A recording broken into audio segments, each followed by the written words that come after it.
I'm back now. And we are live. Just in time, Ryan. Just getting started here. How you doing, folks? This is episode 41, Abomination Vaults. 41. That's amazing. We got some new players today. I'm going to introduce them in a moment. Pretty excited. Got a full house of 6 players, in fact. So I think that's a first for us. Yeah, very cool indeed. So let's get right to the introductions here. Introduce yourselves, talk a little bit about your player, who you are, and what you think about what's going to happen next in the Abomination Vaults. We're going to start off with Jesse. What's going on, Jesse? Hey guys, I play Chapt. He's a sorcerer of fire, and of course he loves to burn things, so don't get in his way because he's got some lighting to do tonight. Dangerous. Awesome. And all is good. Can't wait. Yeah, you're playing remotely today, right? Yep, I'm at work playing remotely. Once again, every other week. That's fine. We're all good. We're all good. And with that in mind, Arthurian, what's going on with you, my friend? You missed last week. Here you are this week. Yeah, I missed last week. What's going on, guys? I'm Kyle. I play Arthurian, the dwarven fighter, sort of bulldozer, if you will, of the group. Right now, I believe I've got a little gnome and goblin on each shoulder, and we're about to advance into death's door. It's going to be a lot of fun. We'll see who I yeet first. Mm-hmm. Awesome. Thanks, Kyle. And then we've got Rachel, returning once again. How you doing, Rachel? Rachel. Rachel number 1. I'm doing good. Hey, everybody.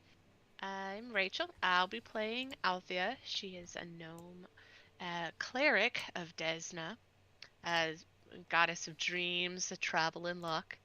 And she also has her traveling, also with her is her traveling companion, familiar, a little mouse named Finley. Finley. Finley the mouse. Yep. It's official. Finley the mouse. Okay, Rachel, thanks for that. We got a returning player as well. That's Ryan. He's played in quite a few sessions since we started the campaign. His character is actually an NPC when he's not playing, and that's Lofter. Say hello, Ryan. What's going on, my friend? Yes. Hello, I'm Ryan, playing Lofter Shelbig tonight. He's a Ulfin human or a Viking fighter, and he has an animal companion named Valhan, a hawk. That's right. Keep him away from Binley. Yeah. Yeah, I'll keep him away. It's not good. Yeah. So, Lofter, regardless if he's PC or NPC, he is one of the head honchos at the Otari garrison, keeping people in line, whether they're regardless of whichever side of the bars that they currently find themselves at. Exactly. And they've been on both sides of those bars quite a few times. Yes, and since he's been in Otari, he's seen some stuff. He's seen some stuff, a lot of stuff. All right, thanks for that, Ryan, and thanks for joining us tonight. And we have Dizzy, who's been in a few sessions with us. She's going to be a regular in our game sessions. Introduce yourself, Dizzy, and who are you playing tonight? Because it's different from last week. What's going on? Yeah. I play the character Alessandra Sharon, who is a vampiric gunslinger. I won't give too much detail about her just yet, as I'll let people find out about her over time. And she's hopefully going to survive longer than Alara, sadly, I hope. Fingers crossed, fingers crossed. We'll see. Well, thanks for that. I hope. Thanks for that, Dizzy. Don't worry about it. You got this. And finally, we're going to introduce our new player tonight. Kat, introduce your character. Who you're playing tonight. What's going on?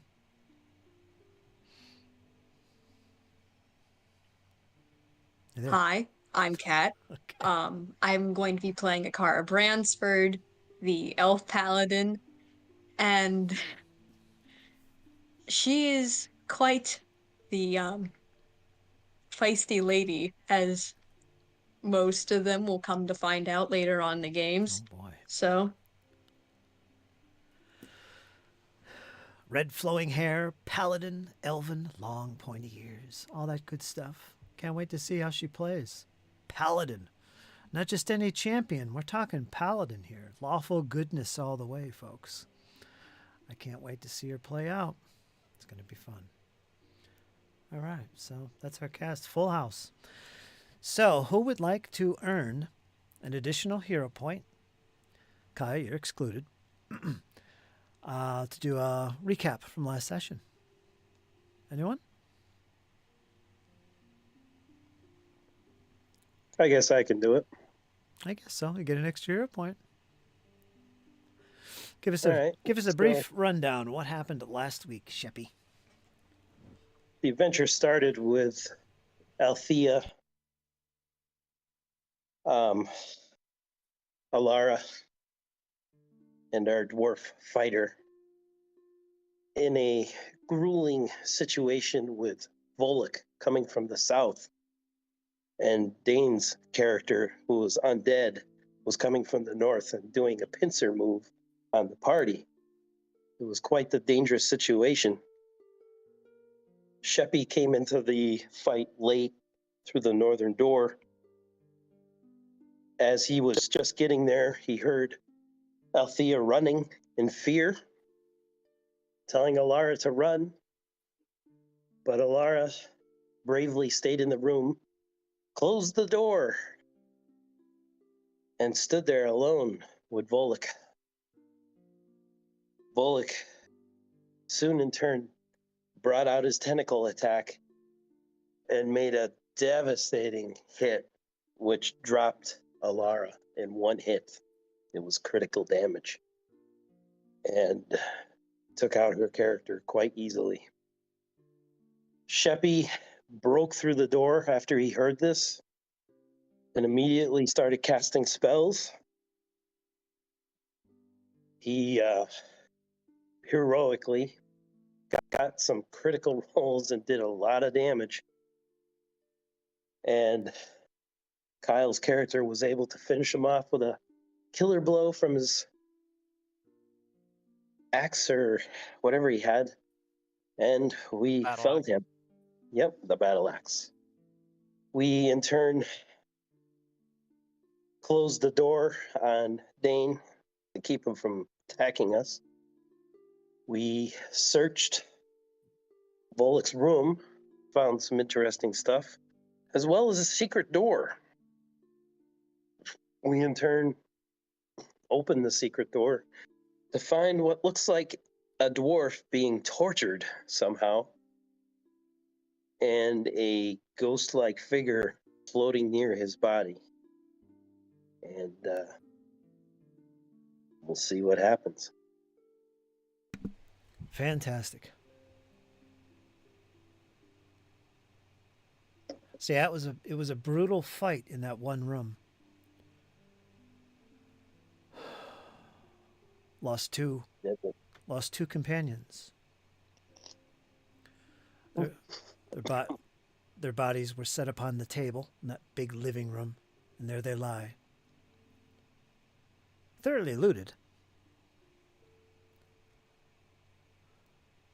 Exploring further to the south, going through the chambers of where Volluk was first encountered.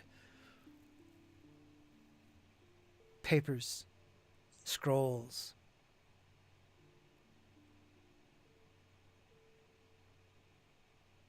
You search the room, looking at all the paintings and the tapestries hanging from the walls. Couldn't find anything. Nothing here. How strange could that be? This was Volluk's chambers.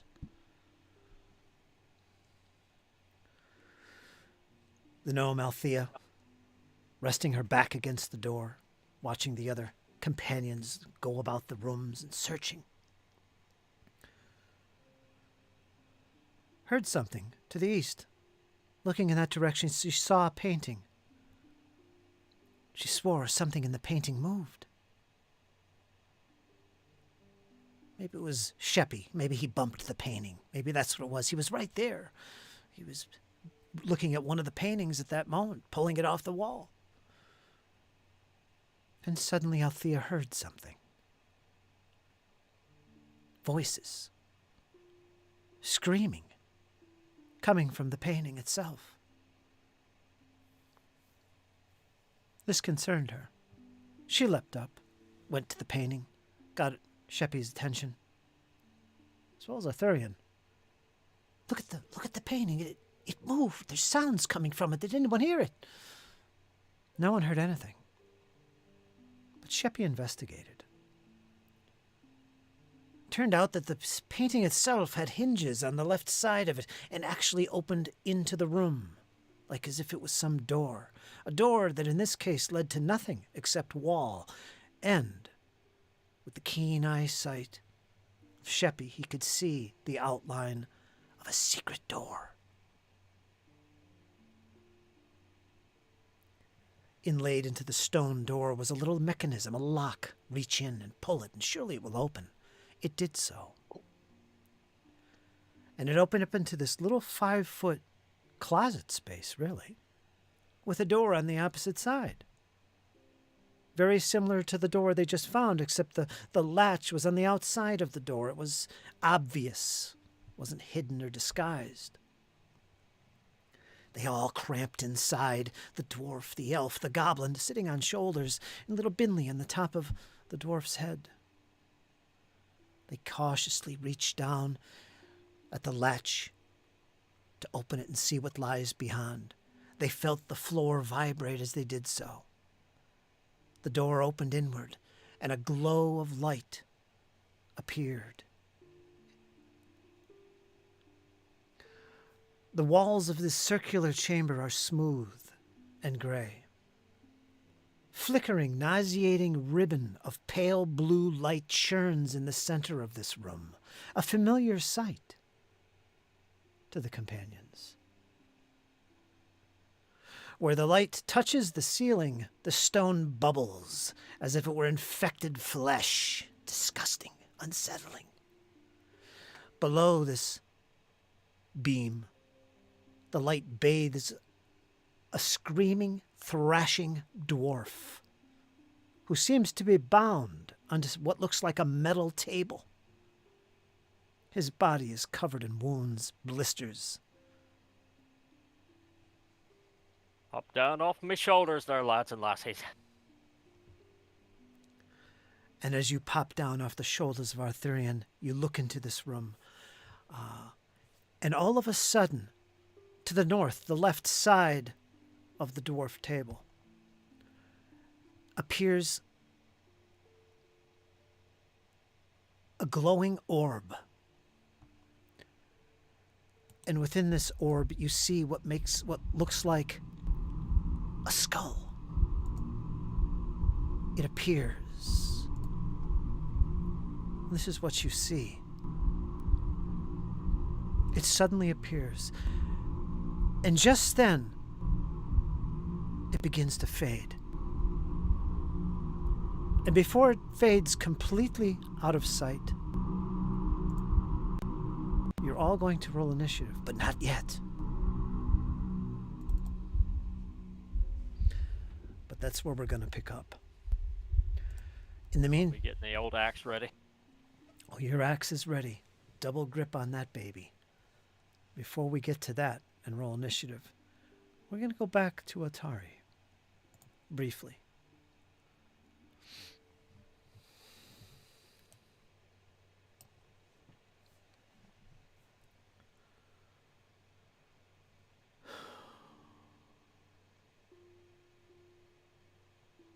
It's about mid-morning. It's a dark, gloomy day in Atari. Rain is falling lightly here and there.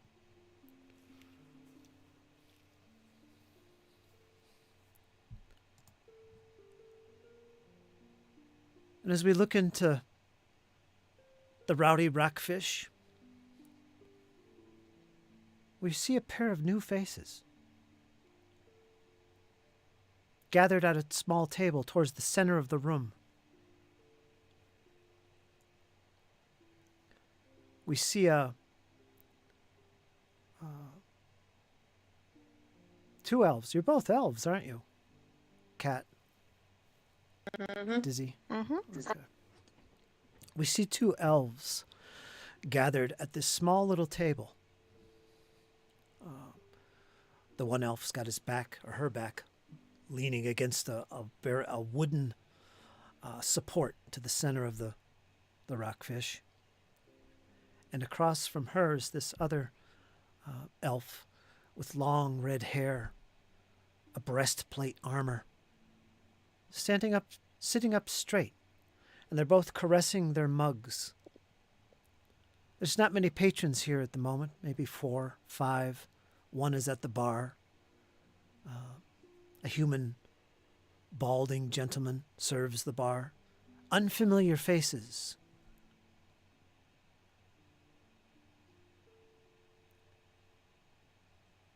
Describe for me, Alessandra, Akara.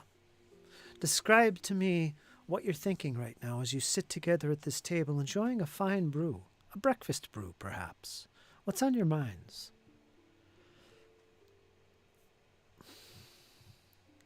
As you sit here at the Rowdy Rockfish Inn. You've both been here about a week now. Met some folks. No friends outside of a dwarf that you've met, Akara. What's going on in your mind right now? This wet morning. As you caress your brew.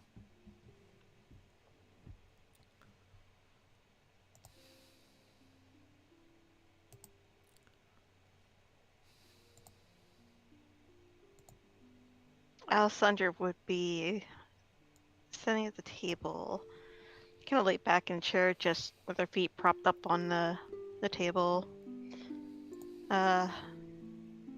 Looking around the place, seeing what she can.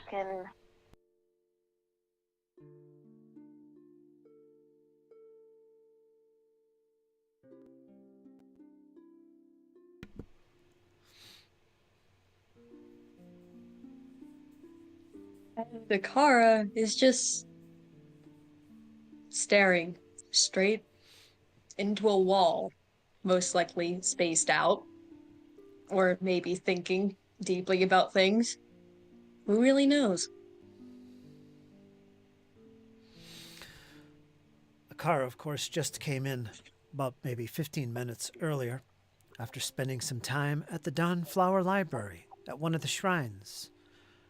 A shrine to her deity, Iomade.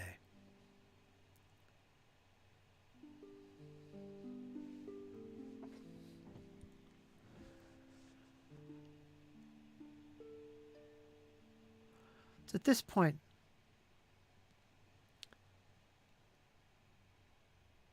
I'm trying to remember something here. Sorry. Lofter, the day is just beginning for you. You've got some things on your mind. You've got some free time from your normal guard duties within the town. You step outside of the main gates of the Otari garrison, take a deep breath, look up into the sky. It's gray, it's gloomy. The trickles of water coming down around you. What's on your mind? What are you thinking?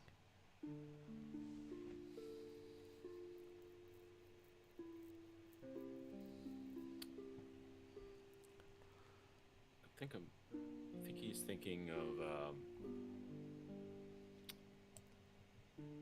perhaps just checking on the Rowdy Rockfish. That's where they're at, right? Mm-hmm. Yeah, just checking in on things. He likes to peruse the board just to make sure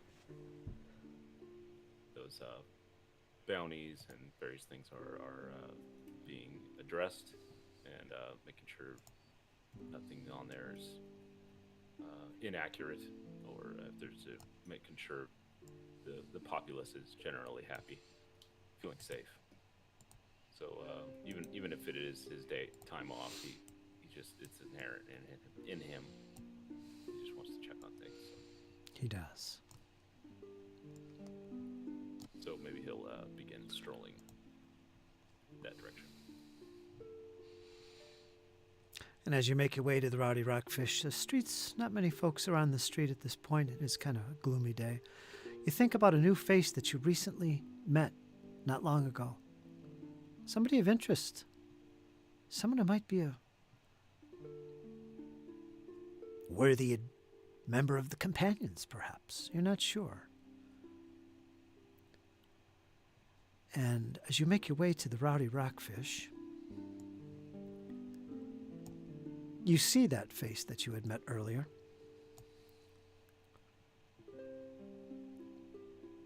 As you step inside and make your way to that table. Let me bring you guys over.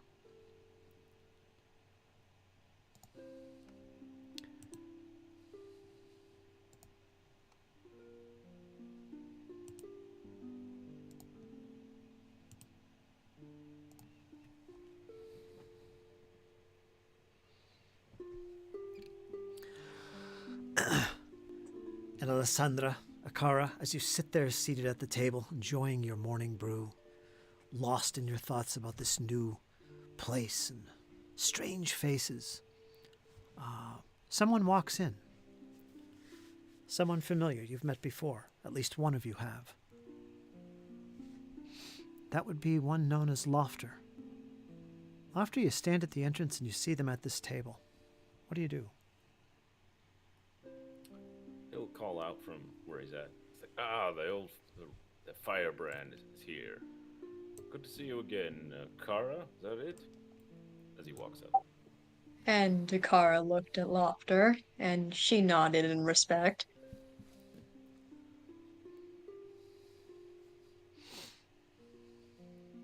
How's it going this fine morning?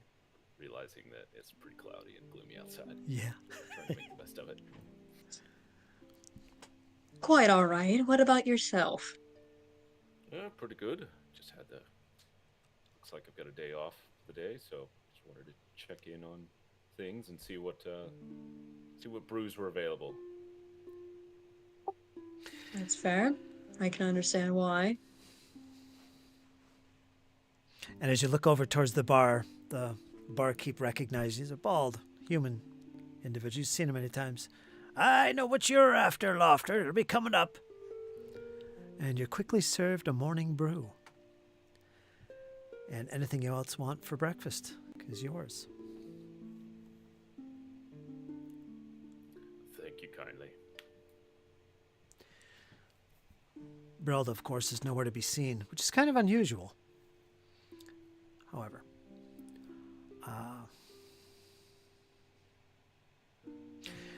and as you catch up and introduce yourselves, I don't think you've met Asandra Lofter, have you? I do not believe so. Care to introduce yourself, Asandra, to this new guest at your table with you and your fellow friend traveler, Akara?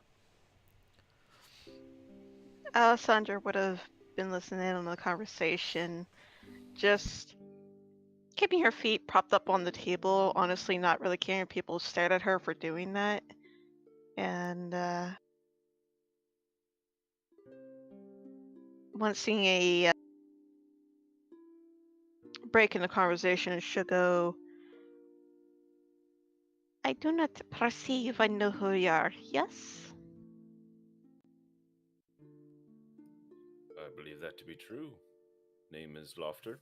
I help the local town guards.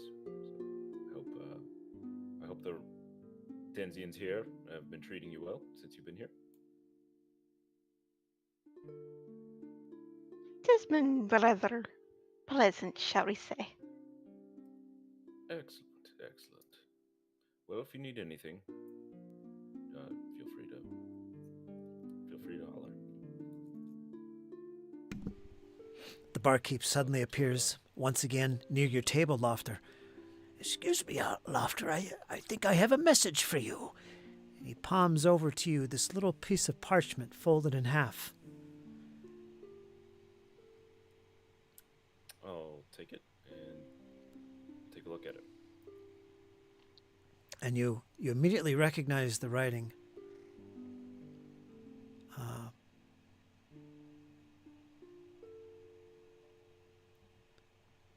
It's from the companions. It's from Arthurian. And it's addressed to you, Lofter. But also, it is addressed to one Akara. Well, isn't this interesting? You may want to take a look at this. Yes, and as you do, Arthurian, what does the message say? Well, it's very wordy and it's very flowy. It's written in a sort of a half-handed dwarven script. It says, "Off to the gauntlight. Might need some backup in there." Sort of gives them a basic rundown of what's been going on, like all the losses suffered, the battles fought. Sort of gives them a rudimentary sort of pseudo map down to the current location for the safe harbor. And there's a PS at the very bottom, and this is addressed directly to you, Lofter. It's mentioning Arthurian and the rest of the companions joined some of the town Otari guard in investigating the woods. As it turns out, there was something that happened, something about wolves and hunters being attacked, and they helped escort the guards in that direction, but they would not be going with them. There is dire news. More companions have fallen. Any help you could bring, Lofter, would be appreciated. And that's how it ends. Well, this is pretty distressing. Ilara, you got any, or Akara, you got any, got some free time on your hands? I sure do. I could use the company. Well, I'd be willing to come along, I suppose.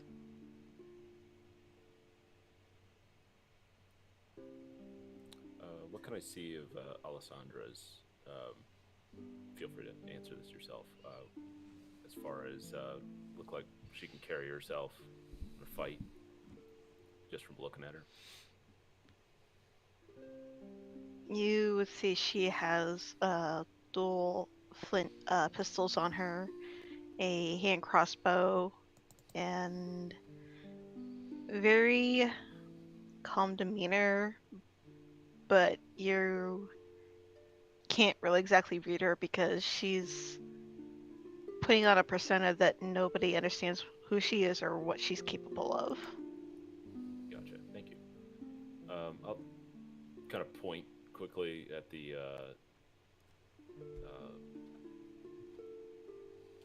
firearms at her waist or wherever she's got them. I think you've got They would be on her hips. on her hips. Yeah.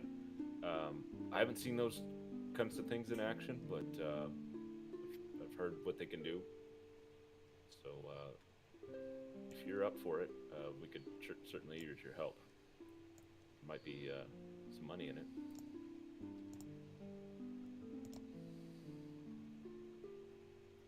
Alessandra would quirk an eyebrow, look at him with a faint smirk before kicking her feet off the table and stands up and goes, "Shall we be off then?" Indeed. Let's make sure you've got a full stomach, and then let's be off in, say, an hour.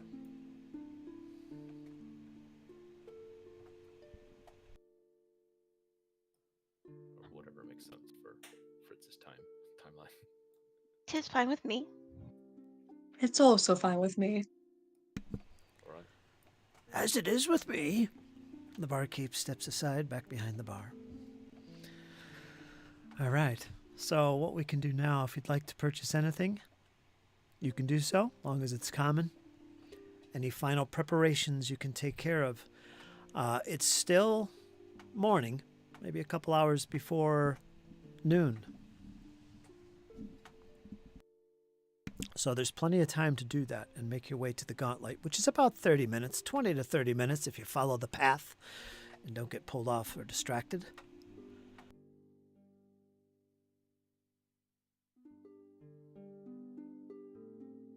So feel free to go through your items directory. If there's anything you want to buy, just go for it, drag it to your sheet, and pay the coin cost. And you're all good.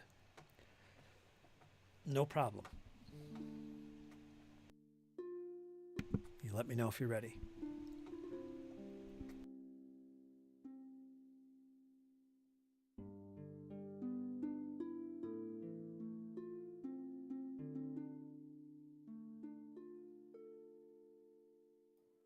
Checking something here.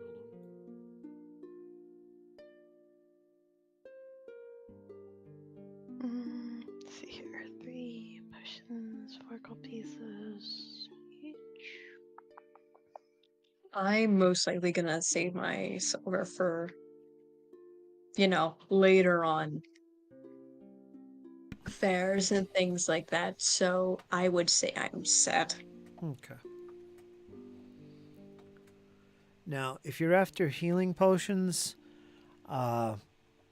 they are obtainable here. Various herbalists and that kind of thing. They're not cheap. That's the minor ones, I think they're called. The D8 ones. Yeah, Alessandra would be looking to purchase 3 of them just in case the group that she's going to be traveling with just needs it for some reason. Okay, I think they're like 3 or 4 gold pieces each. 4 gold apiece. Okay, if you got it, go for that. You can find that many. You can do that. It'll take a little extra time, though.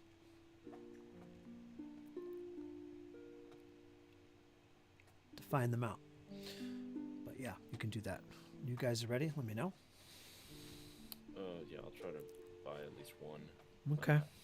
I'm having some difficulty getting it added to my sheet. Finding it in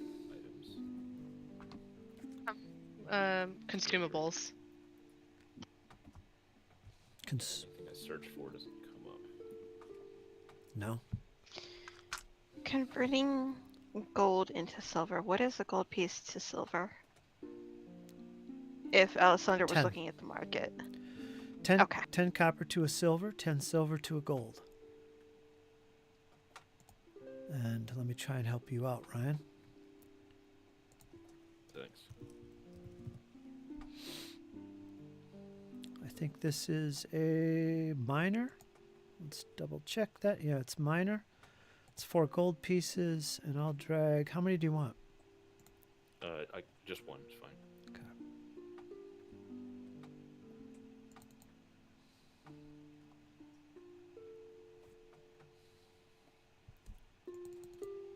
Feel free to deduct it from my coinage.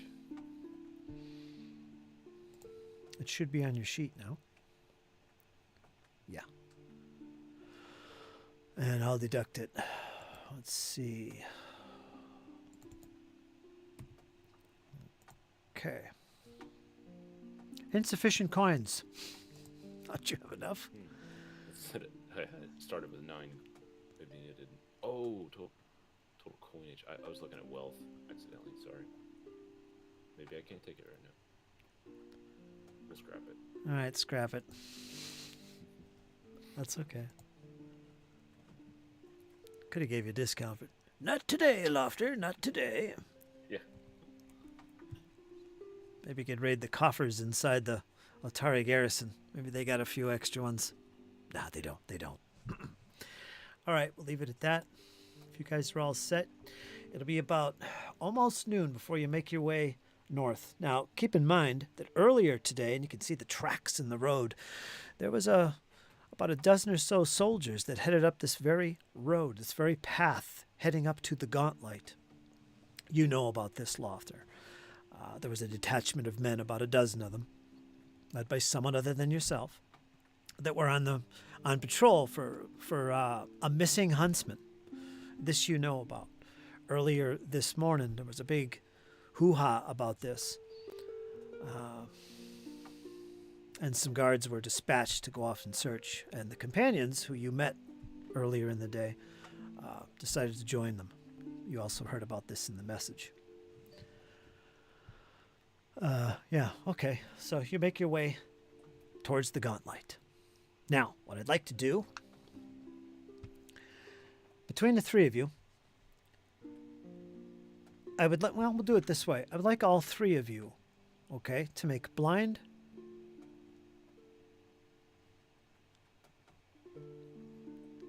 survival checks. So roll your survival blind for me. All three of you.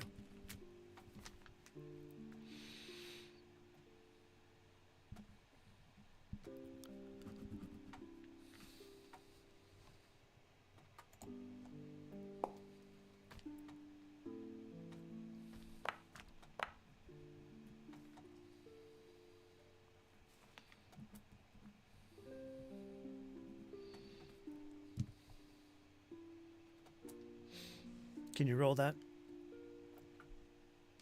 Lofter? Yeah, sorry. It's been a while since I used Foundry. Just clicking the +8 will give me the ability to... sorry about that. Just roll your survival skill, either on your character sheet or on the token HUD. Oh, good. It gives me the... I wasn't sure the pop-up was going to... We're all good. Under skills. There you go. Hopefully you're on blind. Yes, you are. Okay. Mm-hmm. Now what I'd like you to do is describe to me what you're doing as you make this little journey. Are you being stealthy? Are you sneaking your way into the gauntlight? Or are you paying close attention and maybe tracking, trying to pick up signs where the companions might have gone? They did head back up in here. Anything in particular that you're doing? You could all be doing something different. Or just moving along. Akara would be tracking their steps and things and trying to self-consciously point out to herself like different signs of them being like around here and things of the sort. Okay, excellent. Sumta would be attempting to stay stealth and just keep a weary eye on their surroundings as they're moving. Okay. All right. What I'm going to do, I'm going to take all three of you. Be right back. Okay. I'll take all three of you to another map here. Just to get the feel for the gauntlight.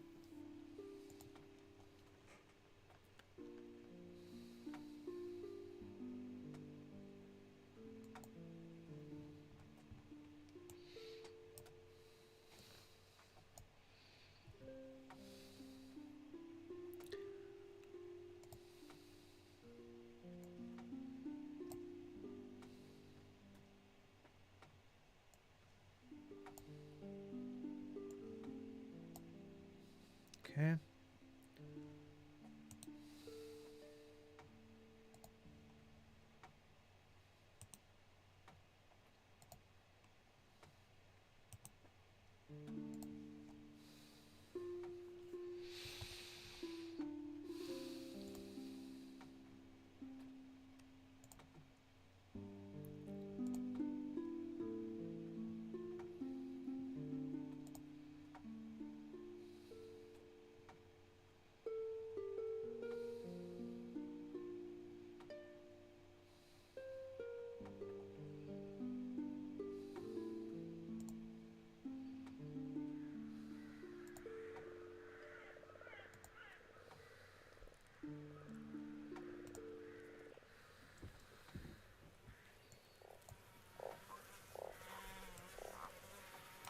All right, you should all be able to see that on the map.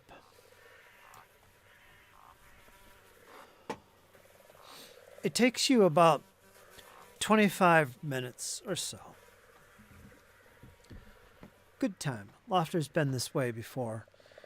And as you travel through these woods with a light drizzle of rain, it's kind of subsiding by the time you reach the outskirts of the fog fen itself. What you see for the first time is what's known as the gauntlight. And it sits within this foggy fen area on the edge of this woods that you're now coming out of. It smells. You can hear the bugs. You have to fan them away every once in a while. They're everywhere. You hear the sounds of nasty things and frogs, that kind of thing. What you see, piercing through the fog and reaching upward towards the sky, is what looks like a 100-foot tall tower. But this isn't just any tower. This is what is the gauntlight. And as you draw closer to it, you can see that it actually has, it seems to be white in appearance, painted white stone. And it actually looks quite pristine. And I say this because in contrast, all around it is nothing but ruins. Fallen walls, fallen structures, overgrown with vines and moss. And as you get closer to this one main tower, this entryway, which leads towards this tower, the gauntlight, you see these double doors. They're pushed inward. It looks like there was some hasty barricade that was set up some time ago. Refuse scattered around. You see the evidence as you enter through this chamber. You see evidence of fire, of battle. The walls are charred with fire and flame. You can see it. Something happened here. As you pass through about 40 feet of this entry room, you get to the outside where there's another double doors which are also open. And you can see that you come to an abrupt stop because below you, about 6, maybe 8 feet, there is this watery pool that surrounds the gauntlight and the remaining ruins ahead of you. It's about 10 or 15 feet across. There's no bridge. In fact, there was a bridge, but it seems to have collapsed in. And there's no way to get across unless you work your way through the water to get to the other side. And on the other side, there's another gate and more walls. And it looks like these walls are essentially entrapping this gauntlight tower that you're heading towards. Now, Lofter's been here before. He says, "Don't worry about the water. We can cross here. Just mind your step and don't fall in." You could easily make your way across and get to the other side and pull yourself up to this next chamber.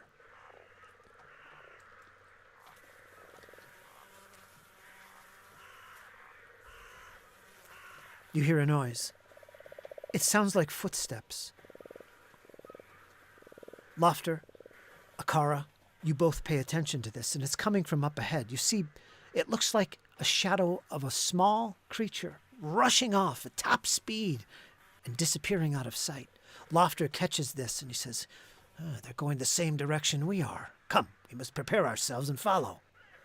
He pulls out his sword, and you all follow behind. There's no sign of the creature that seems to be escaping your sight at this point. But Lofter knows his way. He recognizes this passage down below a set of steps going deeper into the gauntlight itself. You find yourself treading.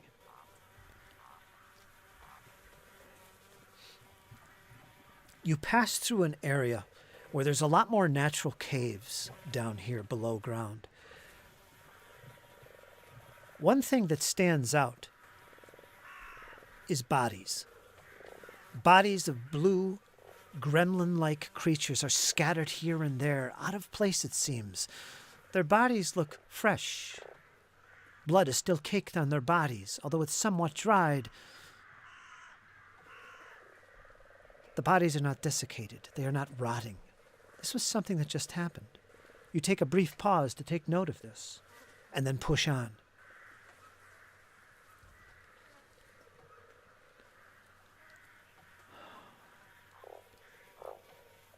After a while traveling through these caves, you quickly find another set of steps that lead down. To the left is another pool, another pond of sorts. But directly in front of you, you see writing on a wall. Something about a secret passageway, and it's written in yellow, like yellow chalk. Lofter recognizes the writing. This was one of the companions that wrote this, I'm sure. I think it was the champion. Yeah. But also, next to the writing, you see a door. It looks like it was once disguised in the wall, but it's slightly pushed in. You easily push it in, and you look down to find another set of steps going even deeper. We must be careful, my friends, says Lofter. I have never been this far, but I can tell by these tracks. These are fresh tracks. Maybe whatever we saw earlier is making its way down here, or perhaps it is the companions. I'm not sure, but I say we push on. You all agree, and you continue on down the path, down the steps.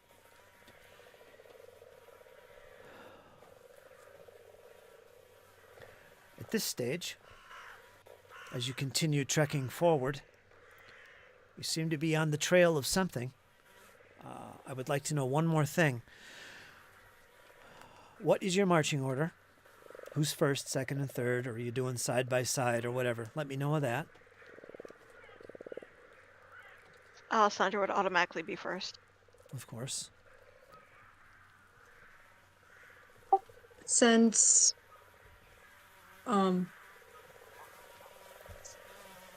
Lofter would know more about the gauntlight, he would probably be going second, so then the car would automatically be going third.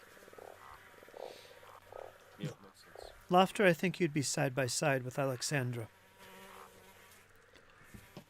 Simply because you're the one who's leading this little party. Yeah, okay. But Akara, you want to be behind them? Bringing up the rear? Back up just in case. Okay. All right. We'll assume you're on defend. You got your shield and sword out. Alexandra, do you have your muskets out? You said? She has both of them drawn and at the ready. Okay, so you're locked and loaded. And Lofter, I already said your sword and shield were out, so you're all good. Okay? Yep. And I would have introduced my hawk to them as well. So Was I'll he? have him just on my shoulder. Okay, so he's sitting on your shoulder. Okay, we got that. In the meantime, let us see what's going on with the companions proper. I would like you guys, Sheppy, Arthurian, and Althea, to roll your initiative. You're all using perception.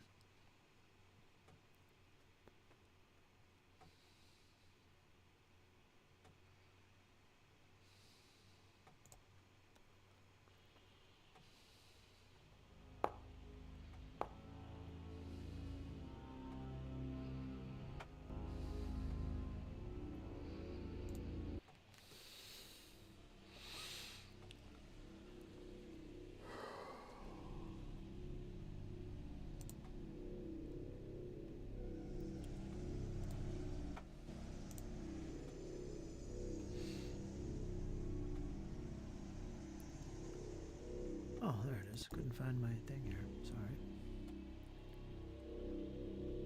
All right. Okay.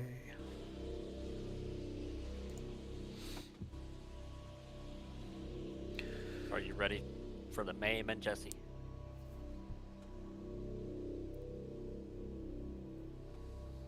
You know I am.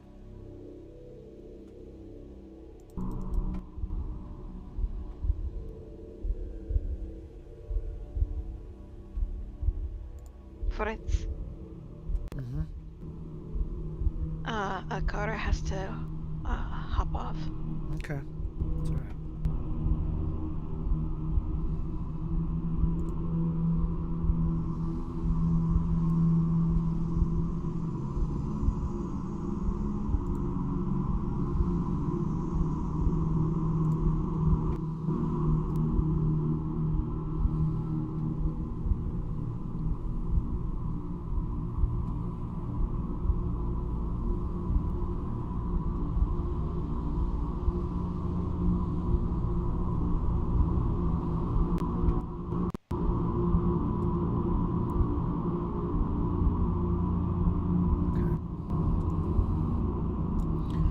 All right.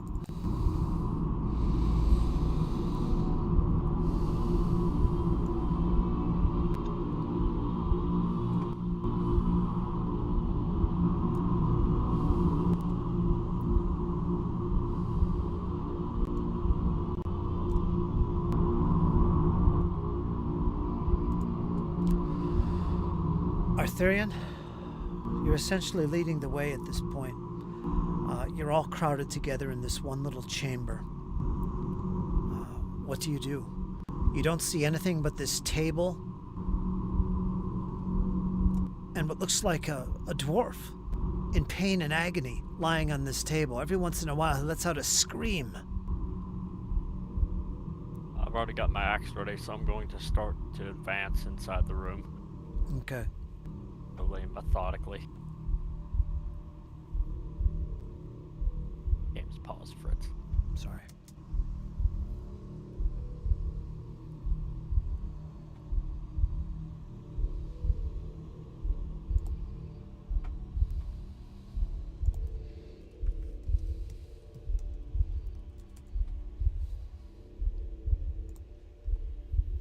Still says paused on my end. Am I glitching out?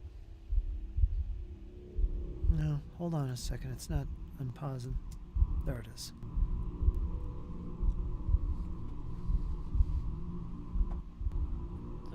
Arthurian's gonna look at the dwarf. Hang on there, laddie. We're gonna get you out there. We're gonna get you out as soon as we find a way to. I'll look around and see what we can see. Arthurian's gonna look around and see if he can find any sort of obvious release. Okay, give me a...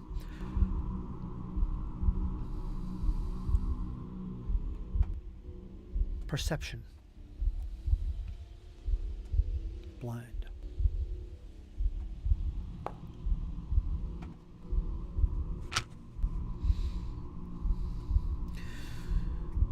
On him, it seems like there's these three chains. Around his arms is one, and then around each one on each leg. So there's these three separate chains. They seem to be holding him down onto this table. There doesn't seem to be any locks or mechanisms along the sides, although there is the chains themselves that you probably could somehow manipulate or work to unlock, as it were. Arthurian's gonna smash him. Okay, make an attack roll. Or let's see how well you did. Okay, you're gonna hit. Roll damage. 8 points in totality. Your axe just bounces off the chains. You feel it vibrate in your hands. Doesn't seem to have had any effect whatsoever. Oh, ain't that just son of a monkey?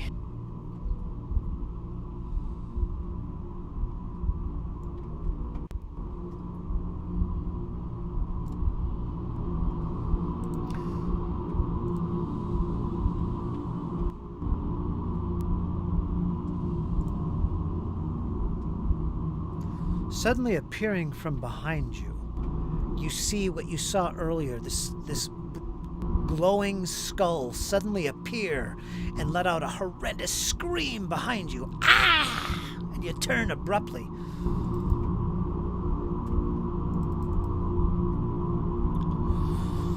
And suddenly electricity starts shooting off its body or off its head, and it strikes at you. This will be public. Sorry, that's okay. 22. Still hits.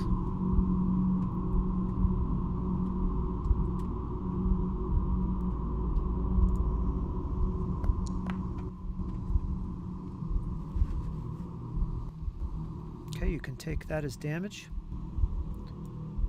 See it?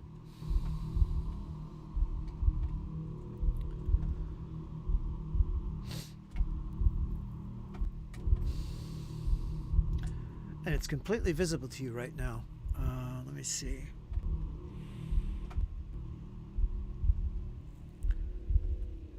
And then suddenly, it disappears.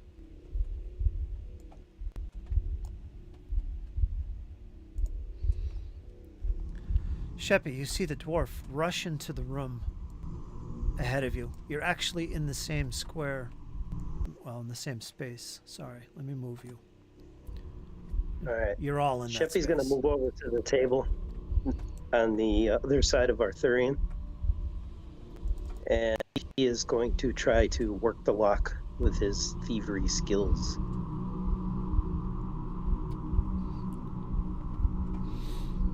Okay. Let's see how good you can pull this off. Thievery it is.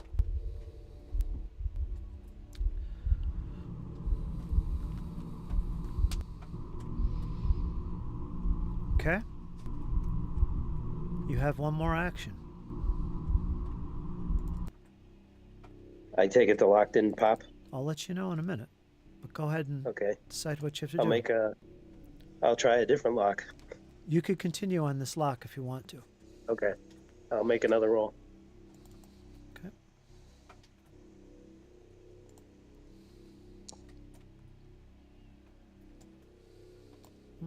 Okay.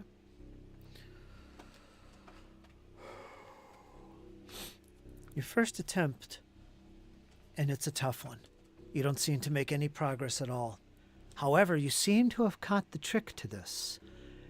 And as you continue to attempt to work this lock, now, I should point out that you're going to have to use Steve's tools to make this work, which means you got to get them out from your pack. That's going to take an action, perhaps two. Okay. I shouldn't have said it that way, but my bad. Let's just leave it this way. You moved up to the locks, and you got your lock picks out, and you start working at it. And you're making progress. You're making progress, but it's going to take longer than you thought. All right? Okay. And you're done. Yes.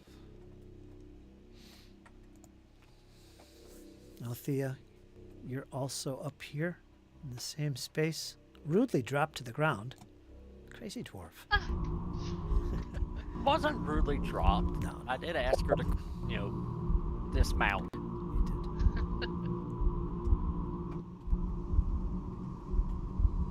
She'll shyly wander in.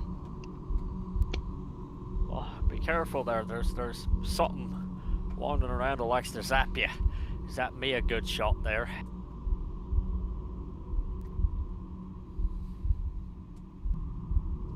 That kind of bloody hurt. I'll keep an eye out, but for now, hold still. As you start to get closer to Arthurian, you definitely feel an electrical arc in the air. Your hairs and your head and your arms begin to stand up.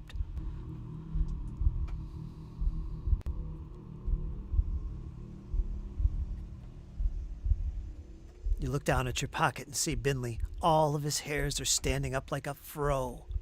He's just poof. It's a good look for you, Binley, but I don't like it. What did you do? You take that mouse and rub him on your shirt collar there.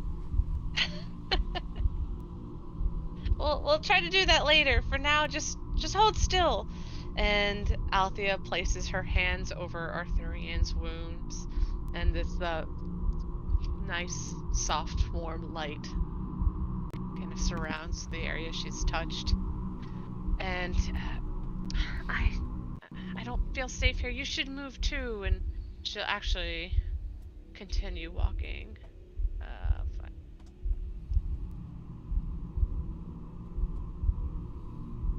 And she will head to behind Sheppy.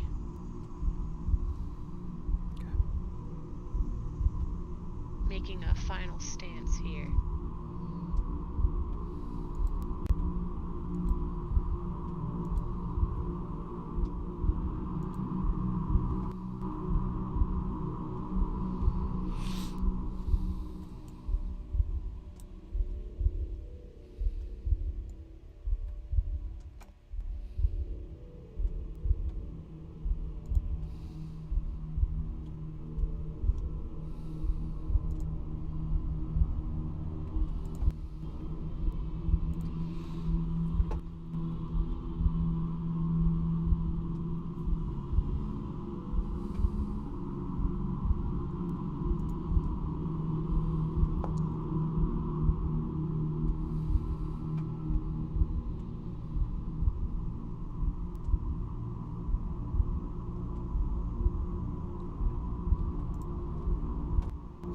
From behind you, Arthurian, as Althea makes her way away from you after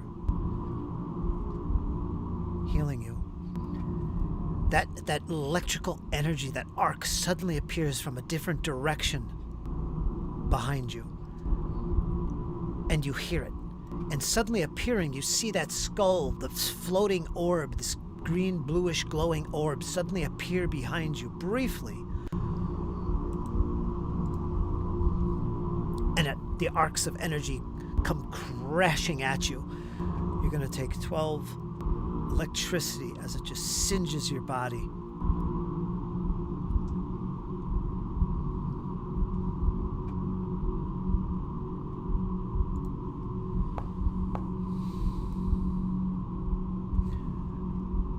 And again,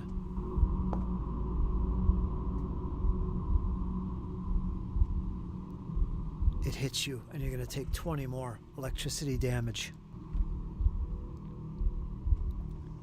No, wait a minute. That's the wrong dice I rolled. Don't take an additional 20. Add 20. Sorry.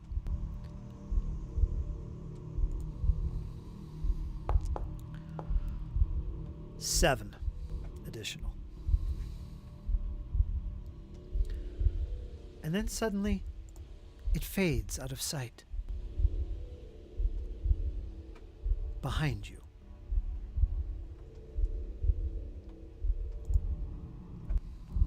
What do you do, Arthurian? The skull has just appeared. They're appearing all around you and disappearing, and there's these arcs of lightning are coming from its eyes, and you could feel it. It's singeing you. Arthurian's gonna turn around. All right, you little ass weasel, let's have a go. He's gonna try to find this creature. All right. Now the last place you saw it was right here. If you want to attack, go ahead.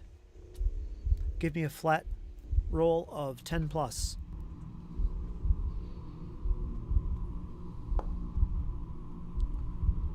Just can't catch on to it. If you'd like to attack it again, give me another flat roll.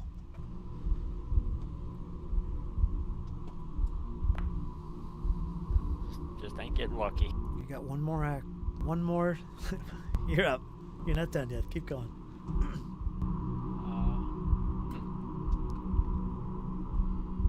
Let's see if I can sense this creature. See if I can sense where it's at instead of attacking it. Okay. Blind perception is called for here. See if you can try and see more precisely where it is. Oh, it is definitely there. It's right where you've been striking, but for some reason it's been avoiding your honing in on exactly where it is. It's definitely there. Deppy, drop a sphere, one of them spheres right there. Got somebody playing a ghosty tricks. Let's roast the creature.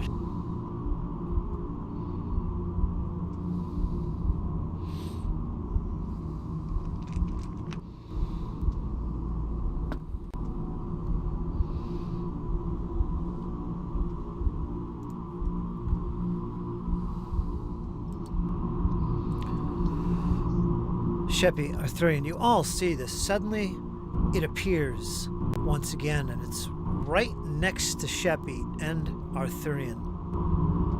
Arthurian, you are sure it was over here. You can't imagine that it's also over there. Maybe there's more than one. But it briefly appears, and as it does, its eyes look towards you, Sheppy, and these arcs of lightning come shooting out towards you. You're going to take...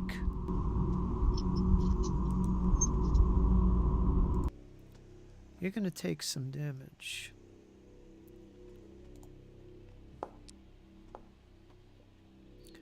"34 points of electricity damage strikes you, Sheppy.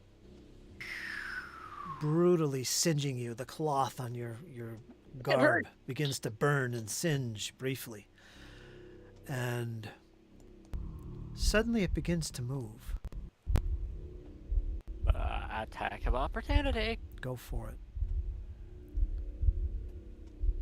As it passes by, you start swinging with your axe. 22.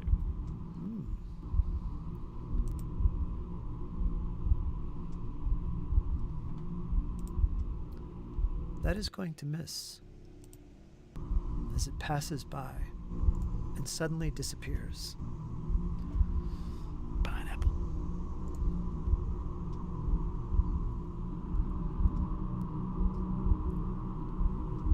Sheppy, this creature laid electrical damage into your body. You're quaking and shaking. What do you do?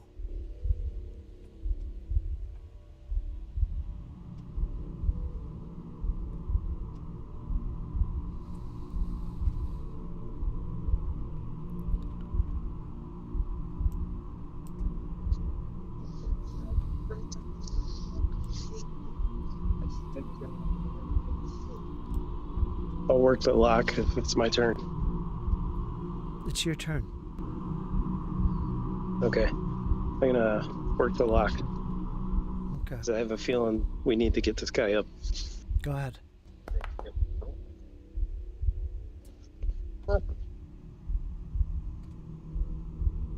No success.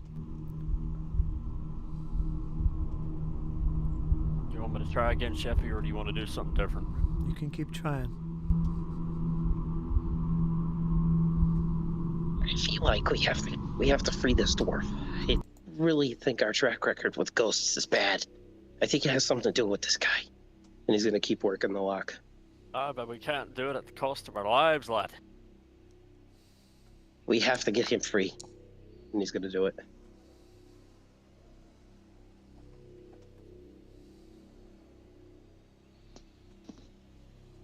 It's going to take a while, but you're confident you can do it.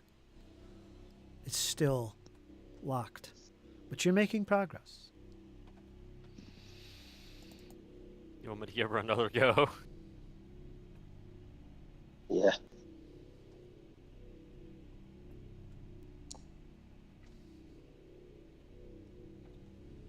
Still locked. All right, now he's gonna. You're done. Althea, you Okay. see your goblin friend Sheppy in front of you. He seems to be intently working on this lock after taking severe damage from this strange glowing skull that seems to appear, shoots electricity, and then disappears again. You can't see where they are right now, these floating skulls. They seem to be invisible at the moment. But you know they're here somewhere. You can feel them.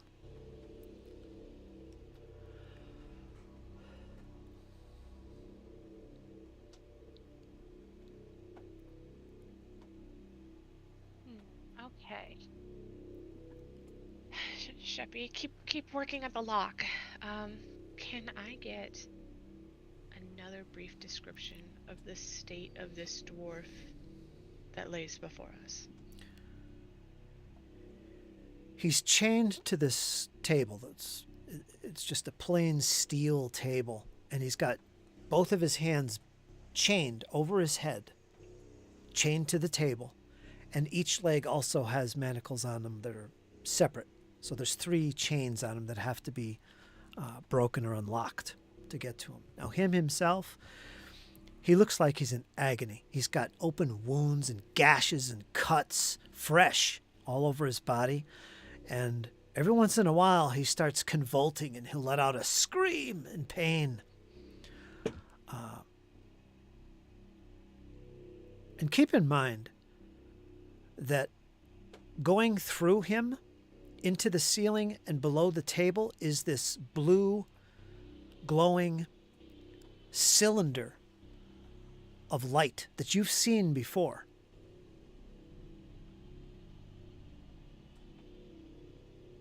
And it's just pulsing.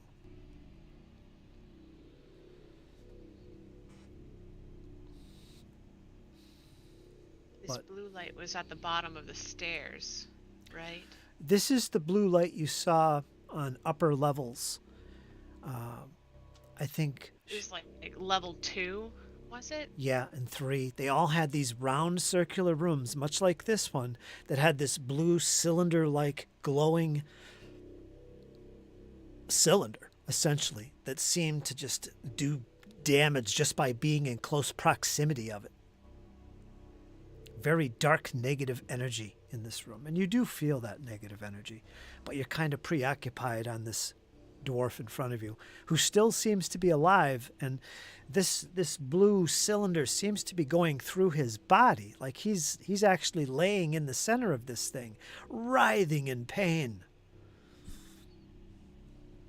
All right. Well, Althea casts heal, and she takes her time doing so, and she's gonna try to pray so hard that this energy reaches her allies, because after seeing Sheppy take damage like that in the state of Arthurian, she's just going to kind of let it rip with all her magical ferocity. Let it rip. Let it rip. You got it. Alright, well, 30-foot emanation definitely does reach. So, fortunately, there isn't exactly a button, so we'll also have to do some math.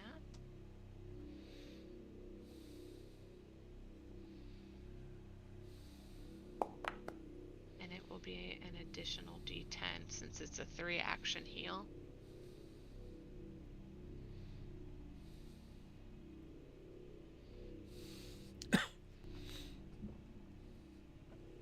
Oh wait, my bad. It does not. It's just it reaches everybody. I keep forgetting. Okay. So that's 9.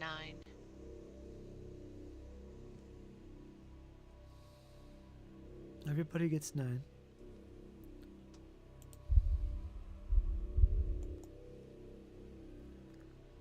Feel the positive energy of Desna.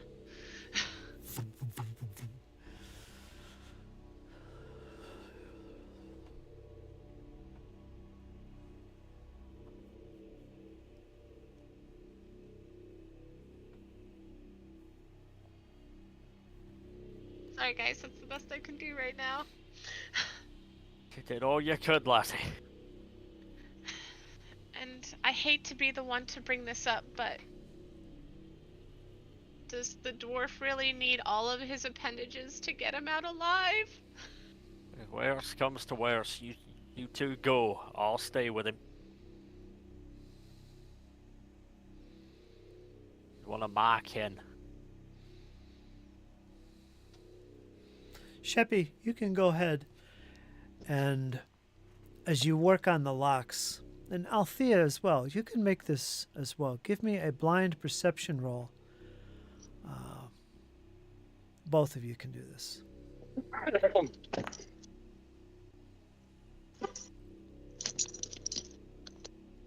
Althea, as you take a good closer look at this dwarf, he's familiar to you. You've seen him before, many times. This is someone who's actually worked at the Rowdy Rockfish. You believe his name is Lasda. Lasda Venkervale. I want to point out I was right. If you listen to the last episode, I was right. Yes, you were. You were right. I called it out. Looks like kin. The name Venkervale is also familiar to you as well. That nasty dwarf hag who tried to put a broom to Binley the one night. Her last name is Venkervale. This is his son. This is her son, who has been missing for some time. Of course, you haven't seen Brelda in quite a while. She's been missing herself. But this is her son. You've seen him before. He worked at the Rowdy Rockfish.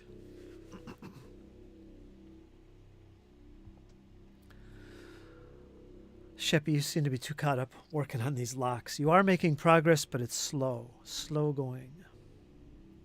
Gotcha.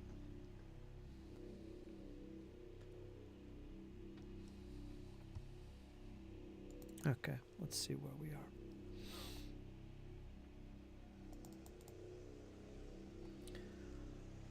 Are you done, Althea? I think you are. We're going to move on.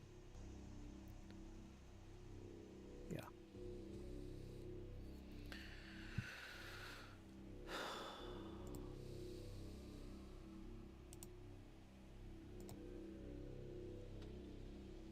Alessandra.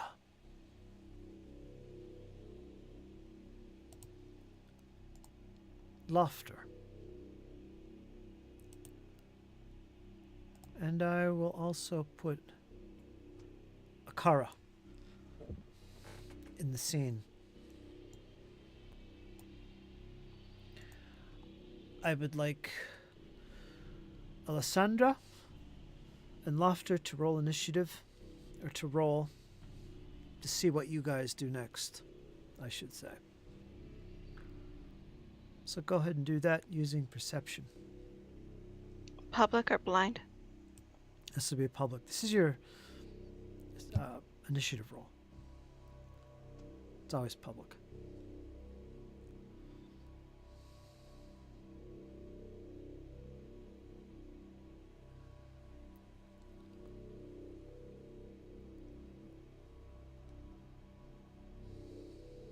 Laughter had to step away for a second.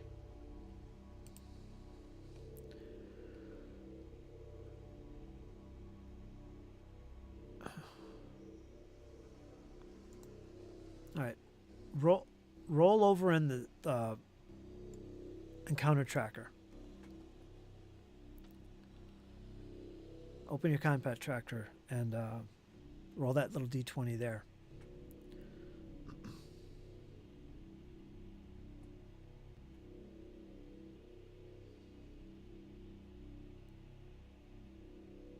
Or I'll do it for you. I'll do it. Okay.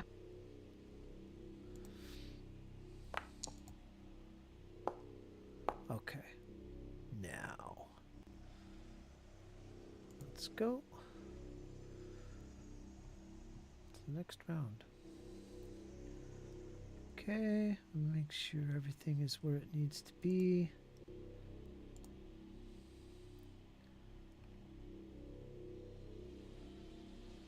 Okay.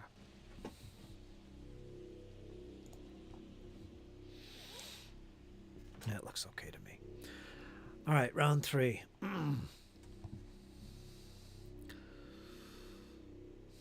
Right where you were swinging.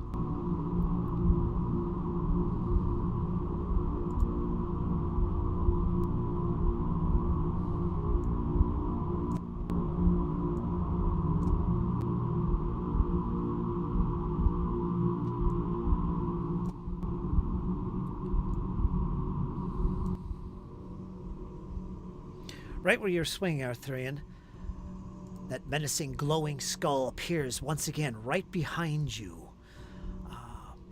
It doesn't move, but it stares at you, and it does so. The arc of electricity comes at you once again. It crackles in the air.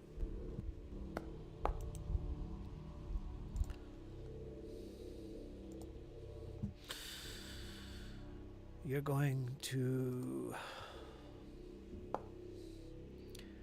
18 points of electricity damage courses through your body. You begin to shudder and shake.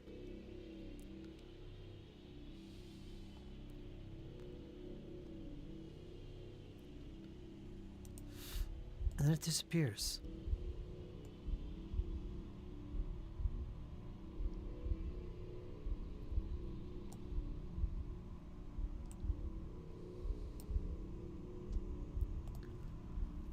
What do you do, Arthurian?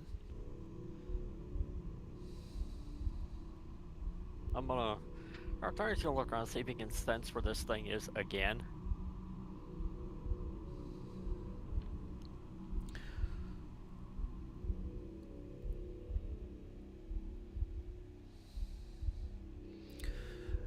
It has moved past you before you can ready your weapon to strike at it. It's escaped your wrath.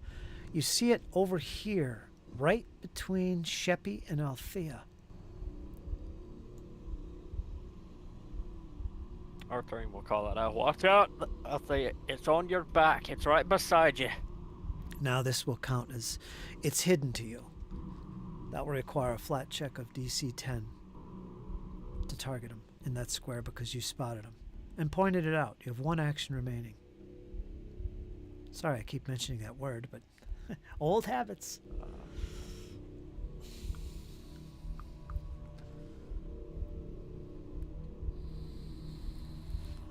Taking a beating, Arthurian. I'm gonna move. Arthurian's gonna move. He's gonna waddle up, try to see if he can contain this creature with Althea. Okay. Sheppy's help. Okay. Ever the one to back away. This dwarf is going ever deeper. I'm gonna die, and it's gonna be fun doing it.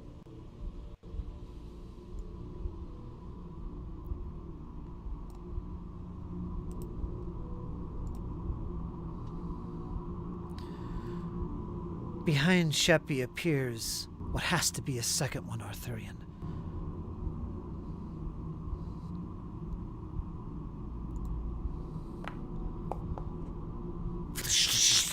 Electricity fills the air. And Sheppy is hit. As he continues to work on the chains, it almost magnifies the jolts of electricity that are going through his veins and his body. He begins to shake, and the tools almost fall from his hands. He takes 8 points of electricity damage on his body.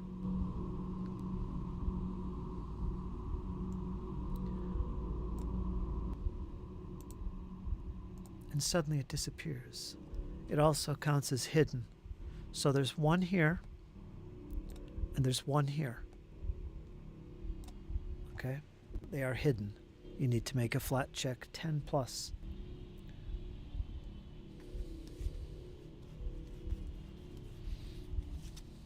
In fact, let me make them visible, if that makes things easier. Okay? They just count as hidden.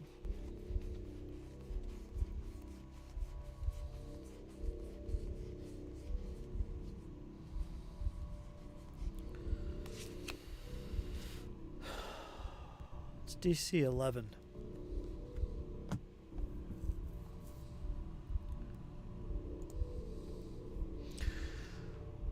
Lofter. You there, Lofter? I am.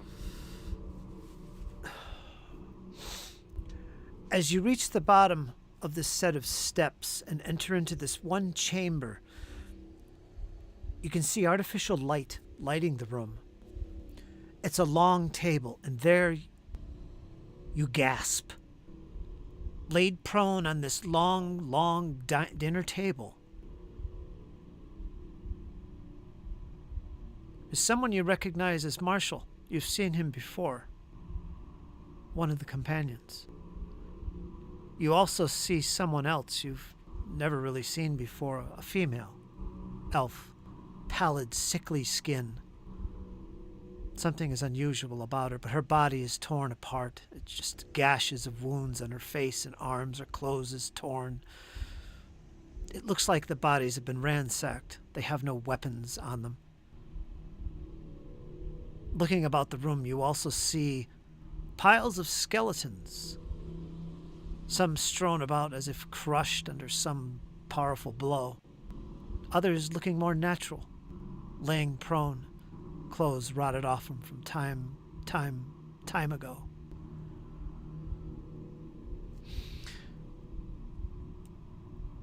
As you enter the chamber and look further for your friends, you see a door to the west that's open. You faintly catch the smells of cooking coming from that chamber. However, to the south of the room, your attention is also gathered, for you see what looks like a large body strewn about, and the smell is ungodly. The door beyond it is open, but you don't see any light coming from it. What do? You and your friends. Is the room in the table? It's lit up. Mm-hmm. You're actually back in here.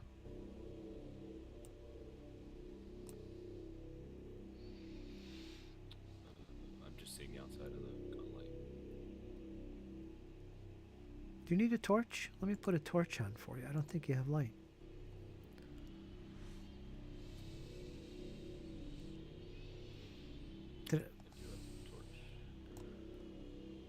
All right, let me bring you to the map. You're not even on the map. I'm sorry. That's right. Thank you. Let me bring you guys to the map.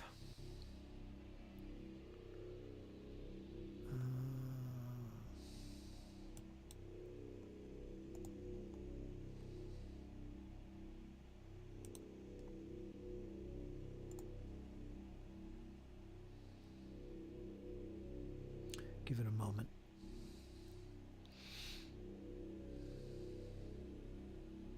There you go.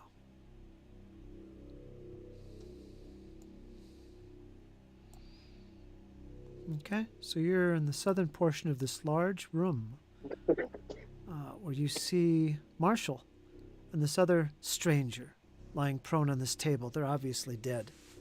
Where you stand right now, Lofter, right in front of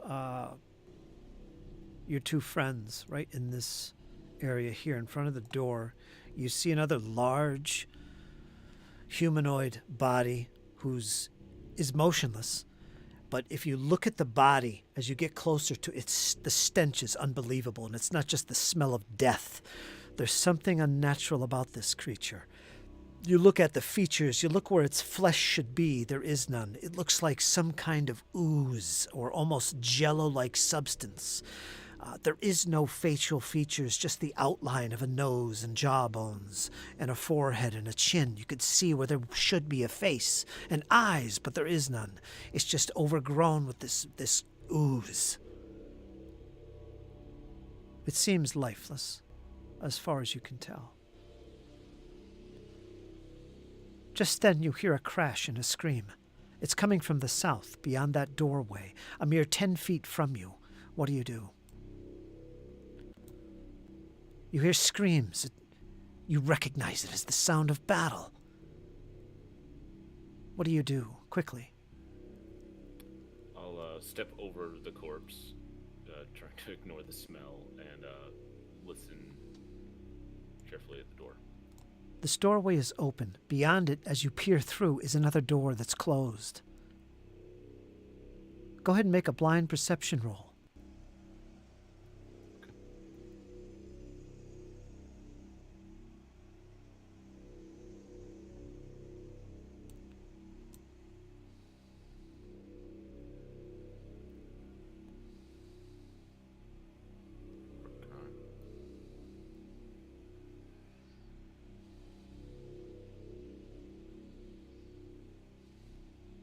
Is it lagging for you, or?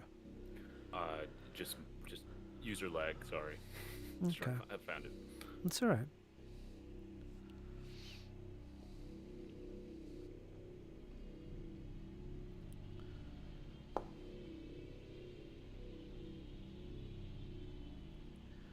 As you listen in this doorway, you definitely hear the voice of your friend Arthurian. He seems to be letting out some kind of battle cry. And it's coming from beyond the door to the south of you. You have one more action. What would you like to do? I will run in, shield in front of me, and try to open the door. All right. Bust through if I can. You move into the small little alcove, and the door flies open. And what you see is what you see. Sheppy.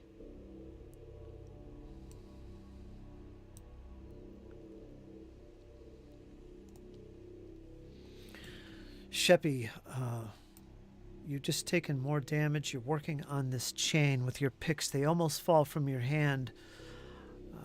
What do? You can make out these glowing skulls in this room. There's definitely two of them, and they've made their presence known, but they also fade from view as they attack and are now currently almost out of sight, but you know where they last were. You can see them behind you.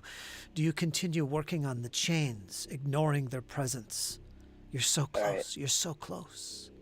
Sheppy has pockets sewn into his robes, and in those pockets are healing potions. He's going to grab one of those and drink it. All right, one action to grab, one action to drink.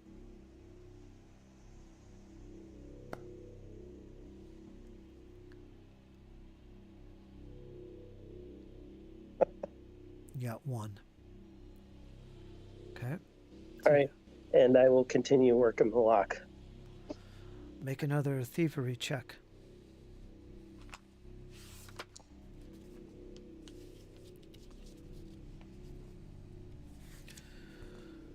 You know you'll get there soon enough. It's got to. But you haven't made any substantial progress since you first started. Akara. Okay. Kara has her sword drawn and shield at her side. She sees Lofter dash into the room ahead. There is evil in this room. We must find it out and destroy it. She strides past Lofter with all speed, entering this larger chamber ahead.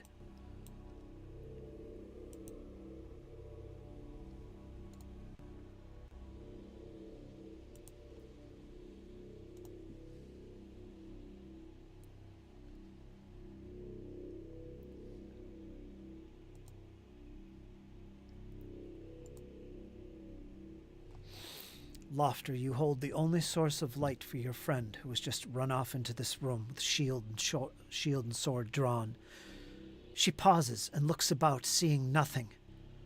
But she does hear faintly the sound of battle coming from the east.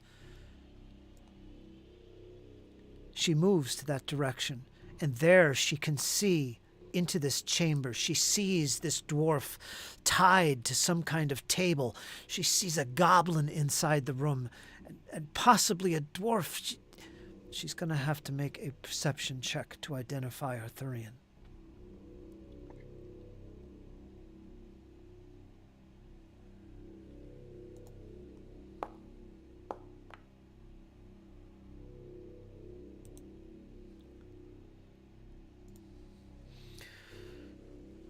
Arthurian, I have seen you before. I can see you in here. Car? Blazes, I haven't seen you since you were knee-high to a whippersnapper. Althea, you hear voices behind you that you do not recognize except Arthurian's, who seems to be speaking to someone near the door that you entered from. However, directly in front of you, above you and to your left, in fact, you're sure those two glowing orbs, those skulls shooting electricity, are close at hand. You feel the hairs on your arms stand up. What do you do?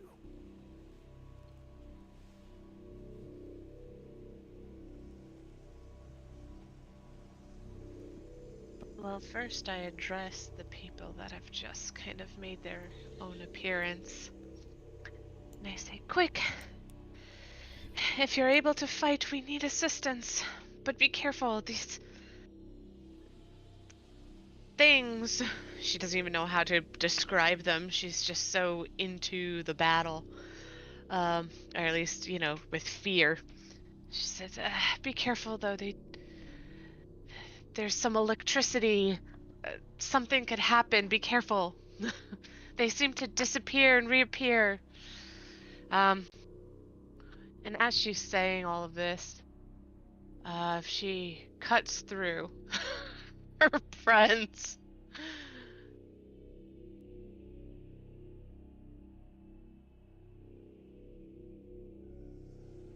And I will point out where I have seen the ghosts disappear. One is on the other side of Arthurian. somewheres I can't quite see it that clearly, and the other one's not too far far away from Sheppy. Okay.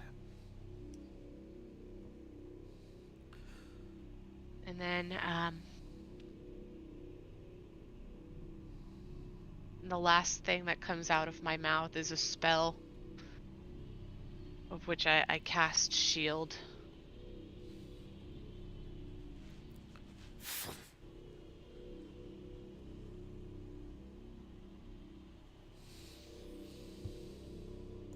So I'm specifically pointing out and taking my time to do so that Okay. these possible allies could have some sort of knowledge of where this enemy is. Exactly. We're trying to free the dwarf. It's a lot harder than it looks. We haven't made much progress. Quick! Alessandra. The warriors have seemed to make their way forward into this room. They seem to have heard something. Your eyes fall upon the bodies in this room. In the interim, what do you do?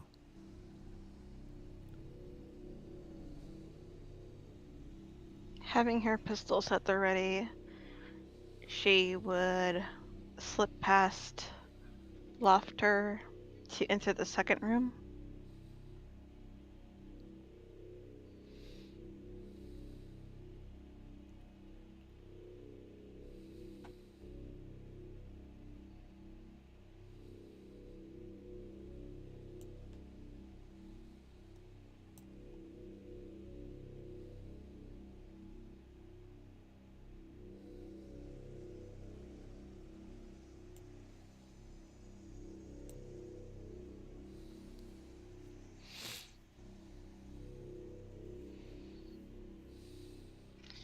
And then as she enters the room, she would look around once more and see where a car was standing, and automatically move to placing herself against the wall, trying to see if she can look inside to figure out where everybody is.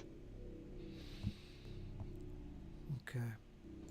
You can peer around over the shoulder of Akara, and I'll move your token just so you can see what that would look like. All right? Mm-hmm. So this is what you see. All right, I'll put you back.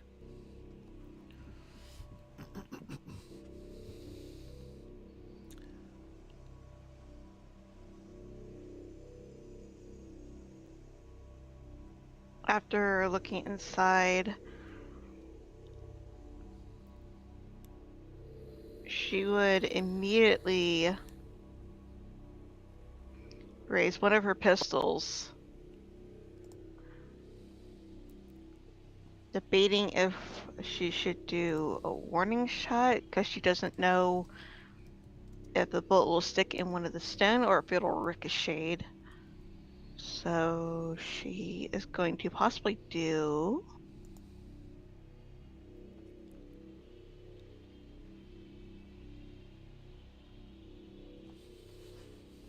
Quickly.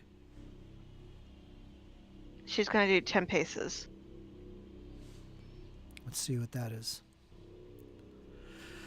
You react to trouble with lightning speed, positioning yourself just right. You gain a +2 circumstance bonus to your initiative roll. And you can interact to draw a one-handed firearm or one-handed crossbow as your first action of the turn. You can step up to 10 feet. All right, well, you've already rolled initiative before, so that won't apply. Okay. That's something you roll. The trigger is you roll initiative. As soon as you get called to roll initiative, that's when you would use that ability. Okay. I'll remember that in the future. Okay.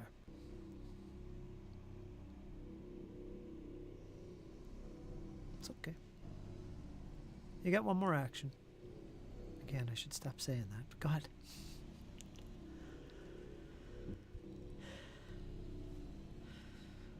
Oh. With her last thing she can do, would she be able to move further into the room? Yeah. If you'd like to stride on past Akara and into the chamber further, you can do so. You have one more stride, so you can do that. Alright, that's what she'll do then.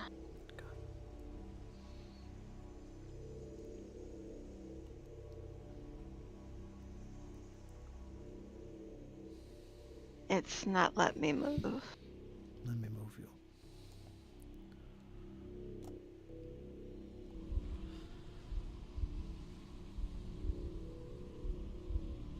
And then she'll reposition herself, guns up, and ready for her next attack opportunity. Okay.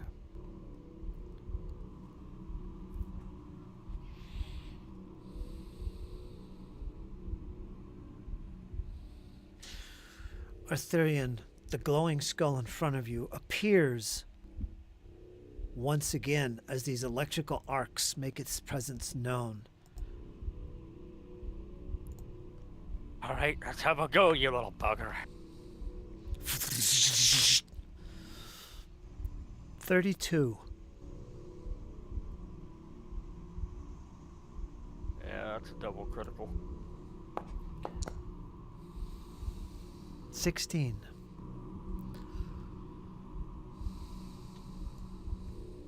Down.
The other one that was on the other side where you were, Althea, disappears from sight and suddenly reappears, shifting itself right in front of you, as well as this new friend who enters the room, Alessandra. Give me a number from 1 to 6, Althea. 2. It has its eyes upon you. The skull faces towards you. And once again, you feel the energy, the electricity rise.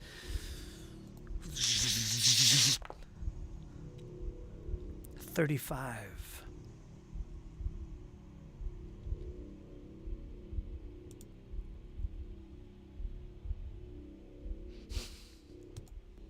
Oh boy. Not a critical, but close. 35 is not a critical? I'm No, you're sorry. right. You're No, right. It is. Cause it's. I yes, was it thinking is. double. It's 10 plus. It is. My bad. I was thinking the I exact don't know why same way. I thought double. I was thinking the same way. I thought it was Too bad. I thought it was 36. No. Yeah, me too. I'm like, no. My AC is 18. All right. It definitely lets the electricity surges through me, full force. 32 points of shocking damage. Wow.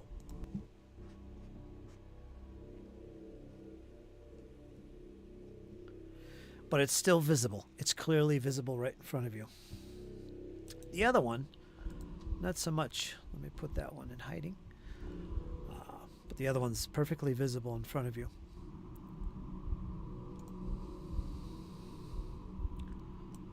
Lofter. Hello. Your friends, your companions have raced off into the chamber, leaving you behind. You can see them, though, and where they went. Mind you, let me make one correction about your character's disposition here. I said you had your shield and sword out. You have a torch occupying one of your hands, so it's up to you which you want to not have ready, your shield or your sword. Right. Just to hold the torch. And it's definitely required for this room. Like, there's no other light. Yes. You'll need it.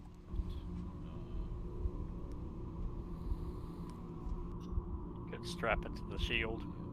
Really like to see around that window, what everyone else is seeing, but I can't see it at that moment, player-wise. You'll have to move in. Come forward.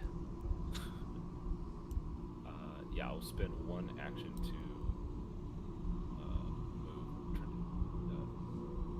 move. How would I, diagonally move in without colliding with the wall? Is it a shift? You could. Space bar. Like right before. Okay. Attempted token movement collides with one's one. Just move straight forward. Okay, now I see it. Thank you. That's 5 feet forward. You can use the arrow keys, or you can use your mouse to drag. You can press spacebar while you're dragging with the mouse to create little nodes to move along. That's how you avoid walls and stuff. Right.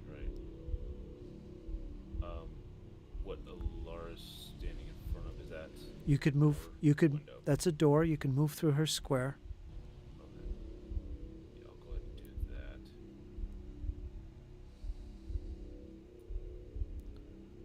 There you go. I will. Let's see. Action.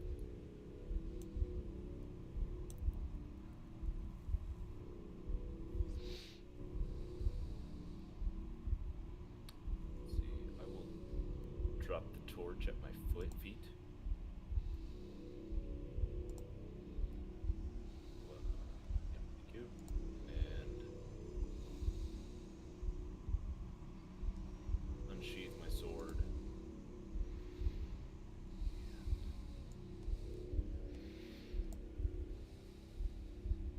Maybe is that all I can do this round? Mm-hmm. You're good. Okay. You moved forward into that little alcove. You drop the torch, which takes no time at all. And then you drew your sword. Yeah. Okay. Sounds good. So you That'll be me. would have one more action, I think. Oh, I do. Okay, that's what I was wondering about. Yeah. Yeah. You moved and then you drew sword. Those are the only actions that you've used so far. So you got one more. Been a while, Ryan, right? Yeah. I just forgot if the dropping the drop action was free or not. Mm-hmm. So you got one more.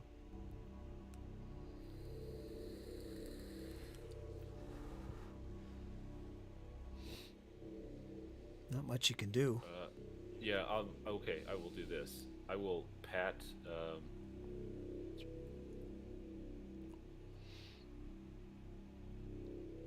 Alessandra on the shoulder and say, "May Kethis guide you." Ooh, And what's cast that? this. Ooh. What's going on here?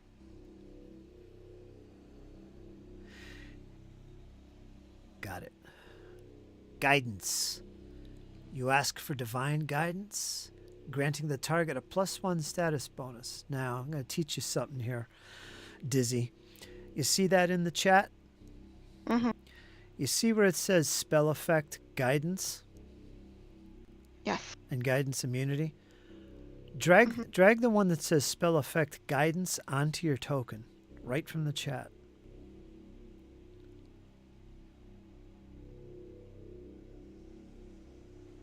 you go. Now it's applicable.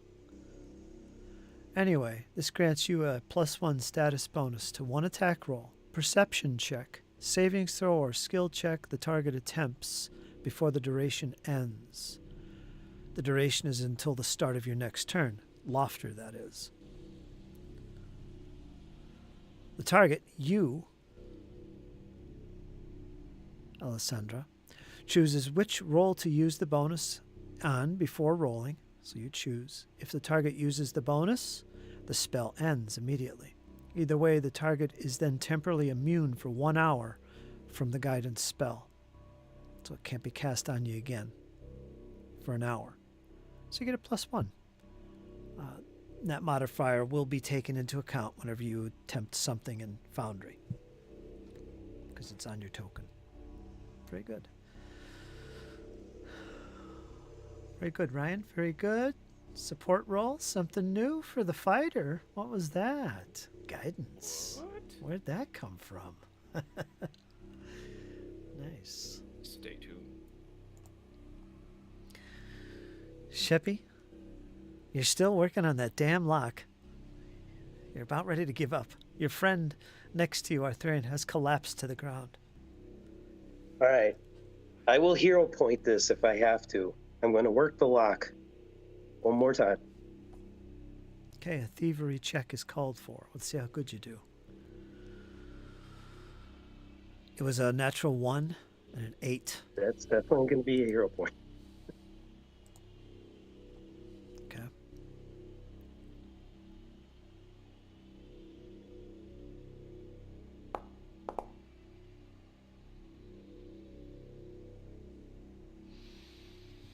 Still no progress.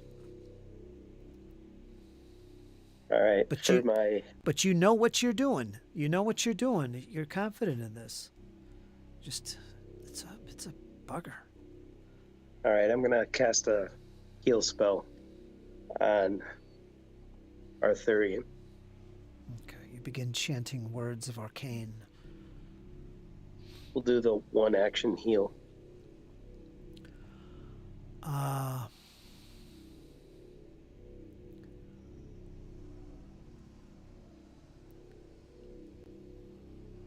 My mind has drawn a blank here. He's dead, right? Yes. You're casting heal. It'll bring him to consciousness.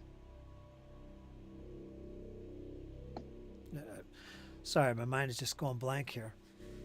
He's just going to heal whatever you roll. Yeah, 8.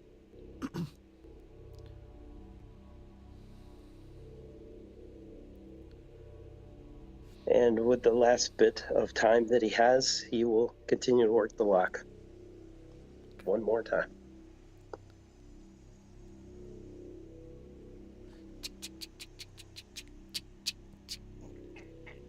Come on.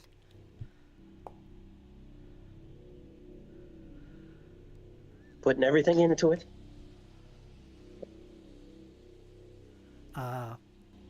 Yes. You hear a click. Just a little bit more. Just a little bit more. You've made some progress. Okay. Akara. Sword and shield at the ready.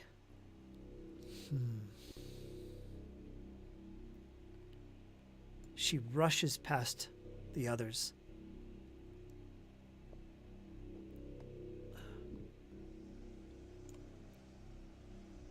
Makes her way to this position in the chamber with her weapons out. She gets behind this creature, which is now considered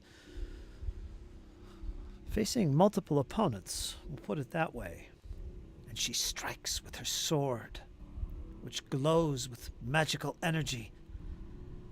Have at you, glowing, evil, vile abomination! She hits. Just.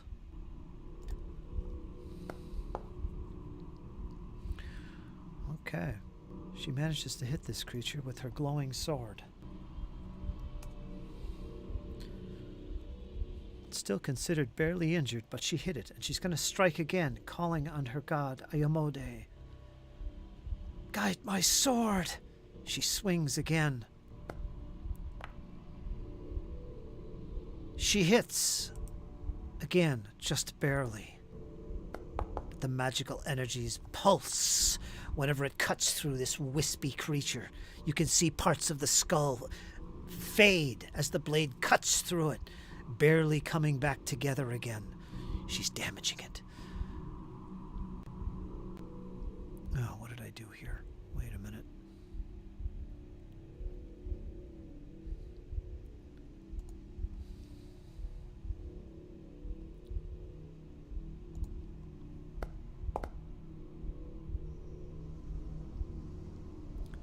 Six.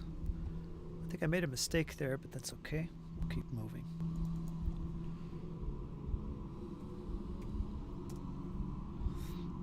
All right.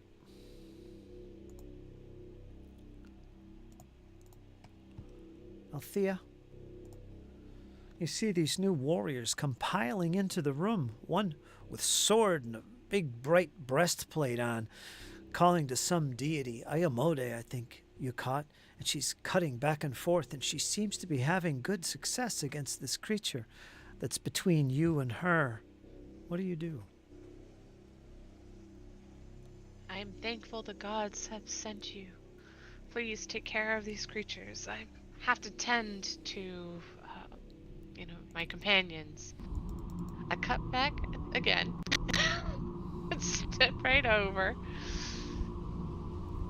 Make room. And then kind of torn. Althea wants to help aid the battle, but she also knows where her duties lie. She will... Don't worry about my lassie.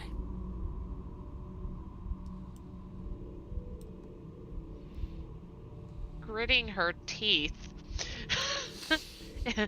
Althea says, "You know I can't do that. I've never disliked anybody in my life.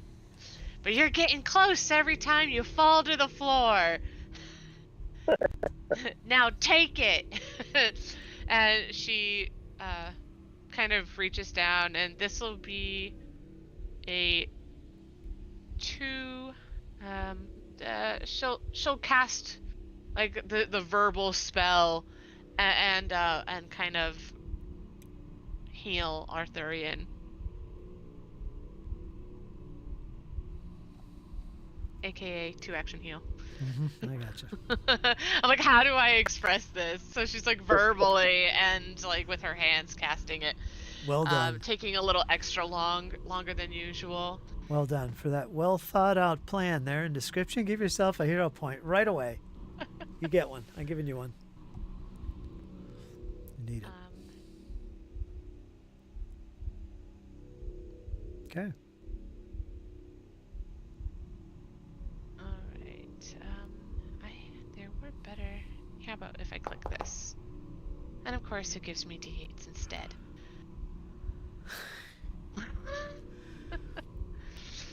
But just take the 26.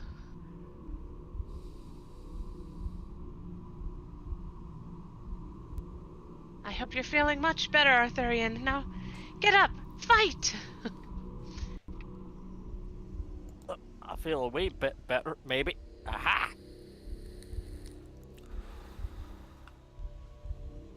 Alessandra. As Althea is moving to go take care of Arthurian, Alessandra is already pulling both her pistols, aiming at the creature, and she's going to do cover fire.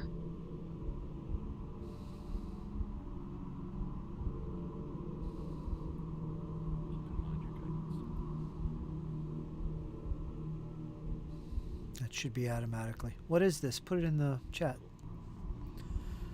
She should be good. Let's see here. Cover fire. Frequency once per round. Requires you're wielding a loaded firearm or crossbow. Good. You're good. You lay down suppressive fire to make to protect allies by forcing foes to take cover from your wild attacks. Make a firearm or crossbow strike. The target must decide before you roll your attack whether it will duck out of the way. If the target ducks, it gains a +2 circumstance bonus to armor class against your attack, or a +4 circumstance bonus to armor class if it has cover. It also takes -2 circumstance penalty to ranged attack rolls until the end of its next turn. If the target chooses not to duck, you gain a +1 circumstance bonus to your attack roll for that strike. It's not going to duck, and it has no cover at this point. It's totally in front of you. So, you're going to get a +1 circumstance. Now, I believe guidance gives you a status bonus.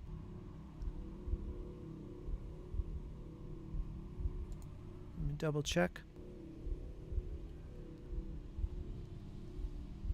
Is it a +1 status bonus? Check it here. Yes. Okay. So they stack. So go ahead and make your attack, one attack with one of your pistols, and you'll get a +1 onto this. We'll just add it with our heads. All right. So make one attack.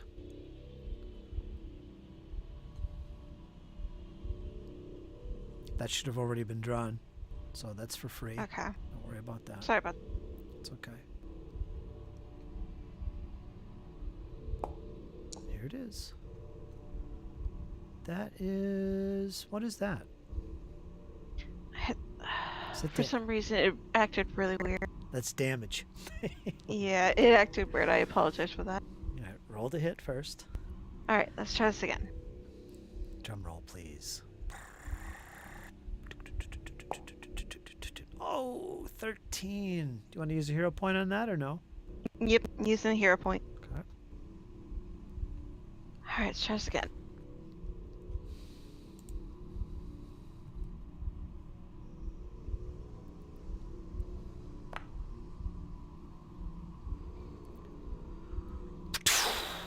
You fire to 24 plus 1 because we need to count that, so it's 25.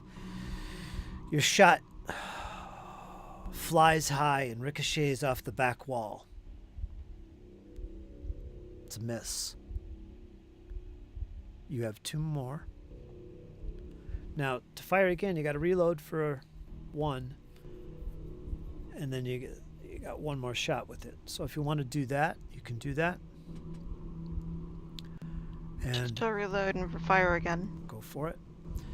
And you don't have to worry about misfire right now because your weapon has totally been cleaned. You're all good.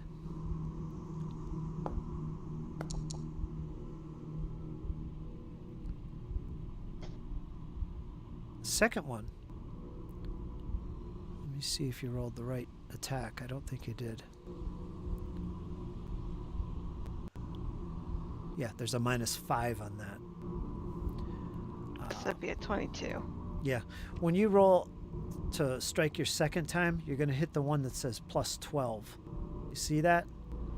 The second box is your second attack. The third box is your third and final attack. Do you see that on your token Okay. HUD? That's what that is. It's taking into account that you're firing your first, second, or third time, so it gets harder to hit. Okay? Alrighty. So you actually scored a 22 on that. With a +1, I guess. Or no, that wouldn't apply guidance. That's gone. Yeah, alright. So it misses. And your guidance is gone. Get rid of that. You used it. Alright. Okay. Good try. Just remember you gotta reload.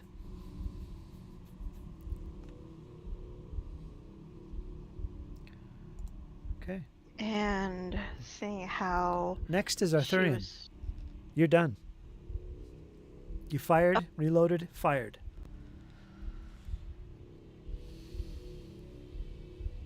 Okay. Gotcha. Did you have anything else to say? Nah, I thought I had the ability to move. Okay. Sorry, Dizzy. hearing Althea's verbal thrashing that comes off as healing, Arthurion's gonna roll over, grab his weapon. He's gonna roll to his back, and he's gonna do something you've probably never seen a dwarf do. He's gonna pull his knees to his chest and fling himself forward, nipping up.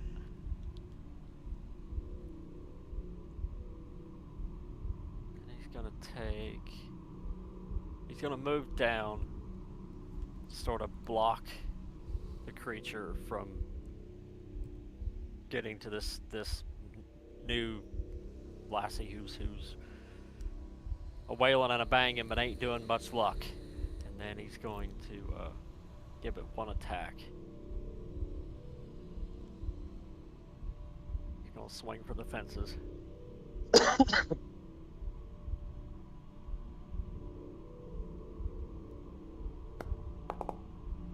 I will hero point that.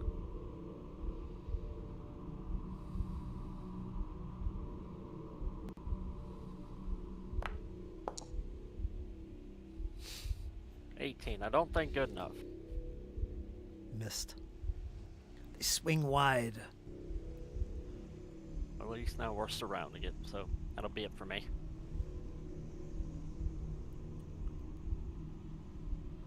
Do you have one more? Stand up, move, attack. Grab the weapon. Yeah, you're right. All right.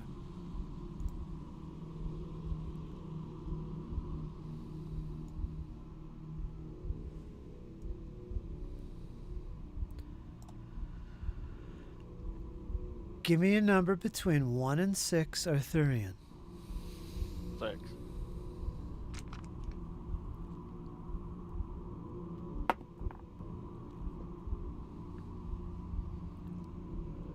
Give me a number between 1 and 6, Althea. 5. Give me a number between 1 and 6, Dizzy. 1.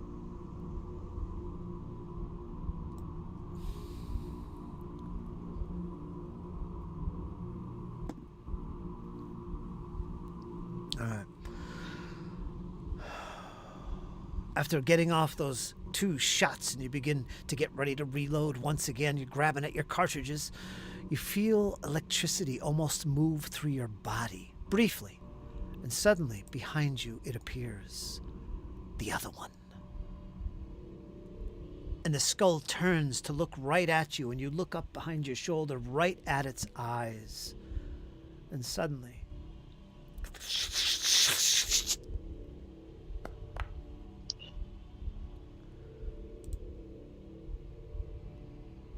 it just catches you by surprise. You feel this shocking electricity go through your body. 18 points of electricity damage falls upon you. 18 electricity damage.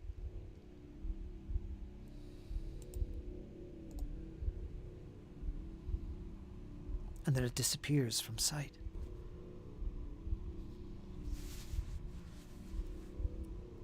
Sandra would grit her teeth, feeling the pain ricochet through her body, and just hold her ground, refusing to kneel.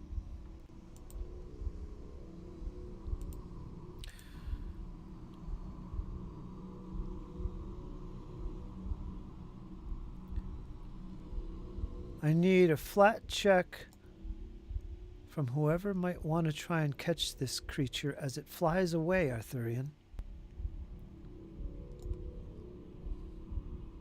Away from you. That's a nat 1.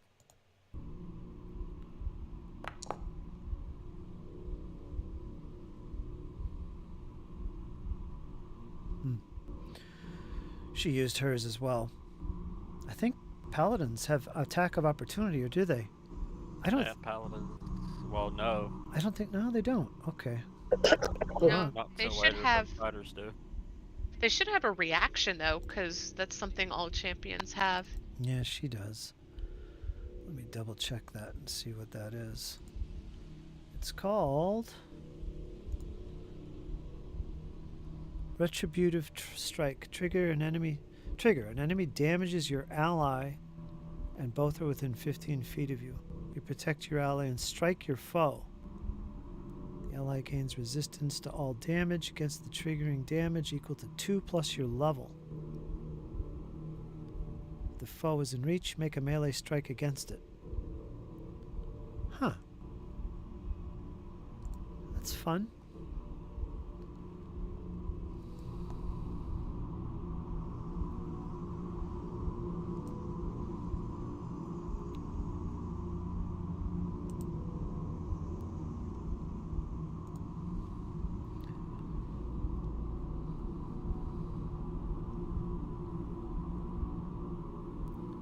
You're up. All right. No, you're up. Why does it have your name Leader again? Oh, me. Yeah, it's doing that again. That's weird. I just changed it at the beginning of this session. Like, I Probably changed- because he's the tallest out of everybody. Yeah. Let me fix that because it's really getting annoying. But you're up. All right. As that thing moved out, I think it was within 5 feet of me. Was I able to swing at it with the attack of opportunity by chance? Or I technically couldn't see it because of the light, but just wanted to check. Assumed it was right by me. Which one? The one that just moved away from South Arthurian? of Alessandra. Yep. No. Okay. That's 10 feet away from you. Okay, gotcha. It was further south than I thought. Yeah, was it? I think it was. It was right here, wasn't it, Kyle? Yeah, because we were flanking it. Mm-hmm. Oh, okay. Gotcha. All good. Okay, so it's now Leader's turn. I got it changed. It's Lofter now. All right, cool. Leader. Wow. Okay.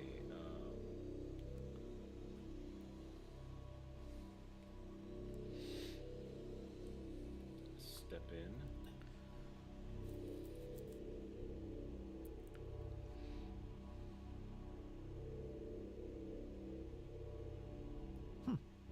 Assessing the situation.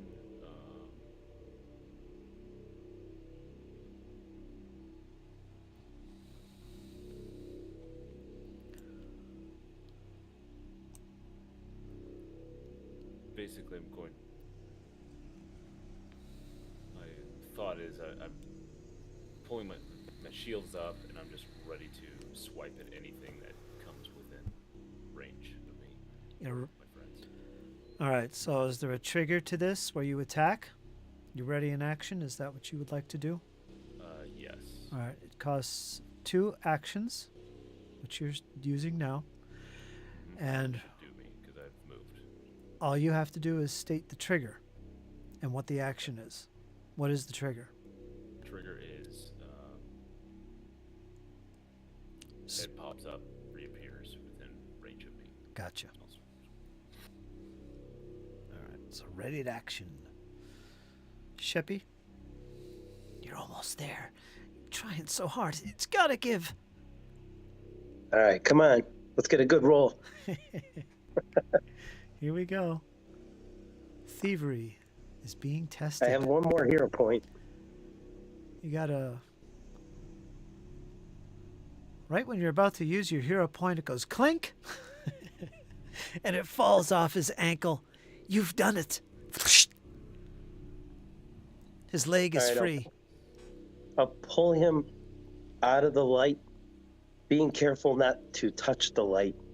All right, you grab hold of his freed leg, and you start to pull and yank on him. And as soon as you do, you get him about a little bit off the table.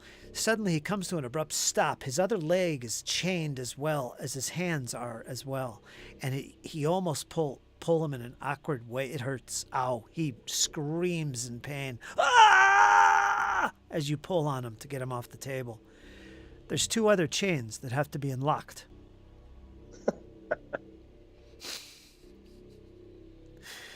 His other leg has a manacle, and both his hands are manacled by a single chain. So 2 more chains to unlock. All right, and With the last of my energy, I will cast another heal spell on myself. Okay. You begin chanting and waving your little green fingers.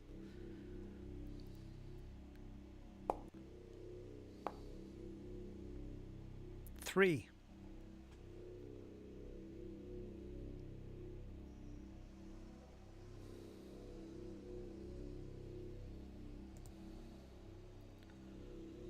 Akara, what evil menace plagues this chamber?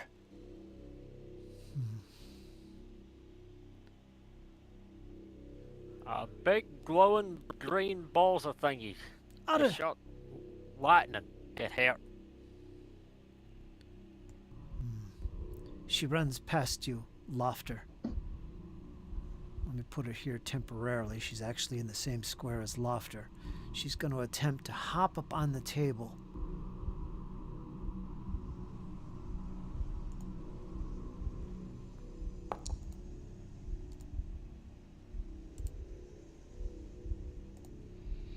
Which she has no trouble doing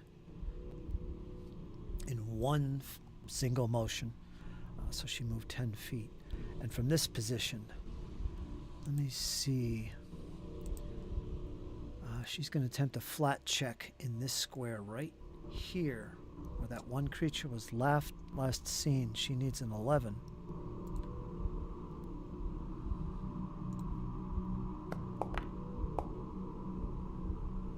She gets it. She's going to strike at this creature. I know it's there. I see it. Oh, and she fails miserably. I'm going to give her one more action. She's going to make another flat check. This hidden creature. She gets it. She spots it. She makes her second attack once again, a series of blows left and right, cutting through the air so it will not escape, and gets a 30. She hits. She will roll normal damage against this creature. 14 points of damage on this creature.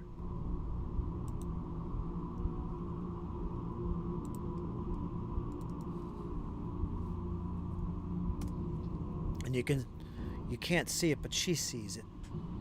It's here! I know I've struck it. I see little wisps of green. Althea, you're next.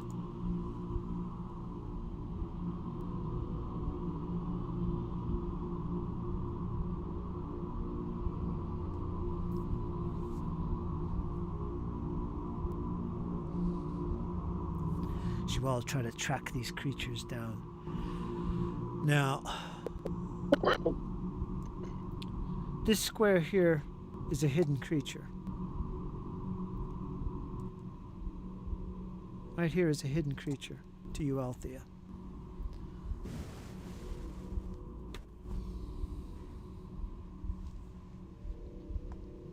I'm probably doing this wrong, but that's okay.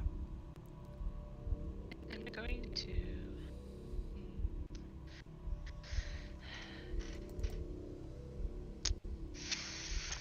Oh boy. Althea's sweating. She's getting nervous. There's a lot going on, mostly the dwarf that she recognized squirming in pain, or whatever it is. She doesn't like where she is, and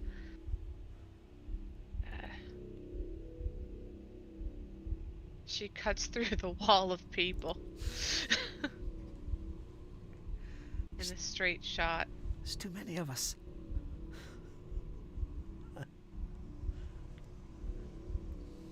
She's all over the place today. But from her belt pouch, she takes out one of her potions and drinks it down.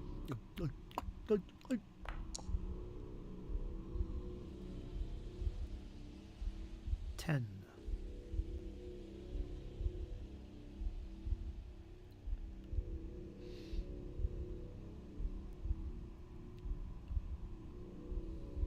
That would be it. That's 3 right there. Move, belt pouch, drink. Sure is. It's okay. It's okay. At least you're safe there. Alessandra. See a little gnome go whipping across in front of you. What do you do?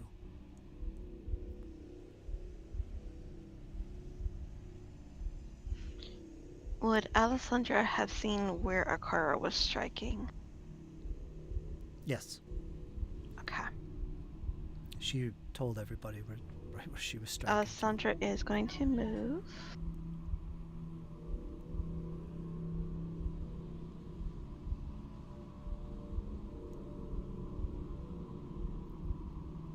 That's 30 feet. She's gonna move right there.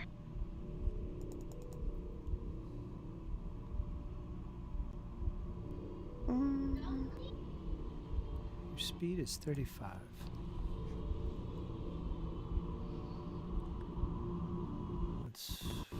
Then You have one more action. Or are you going to count that as your 35 first stride? Because you could move there with 35 feet. That's one stride. Okay.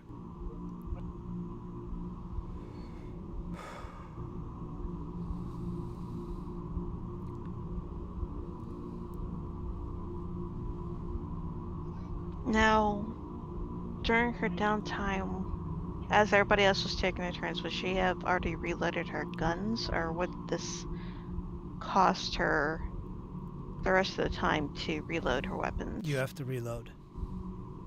Then I'll take the rest of this turn to reload. Right. Keep in mind, you do have another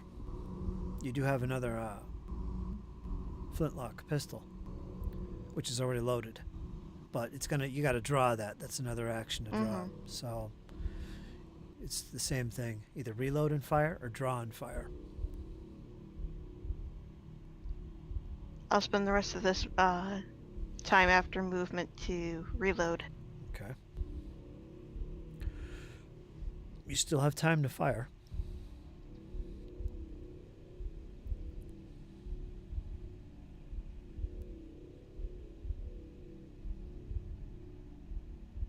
She'll raise her pistol and take a shot at where she watched Akara fight.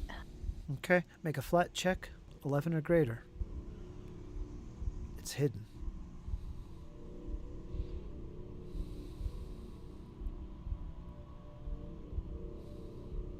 I'm going to hazard a guess D20. Mm-hmm. Okay.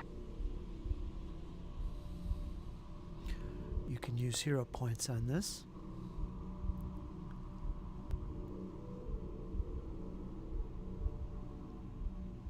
Would you like to use a hero point?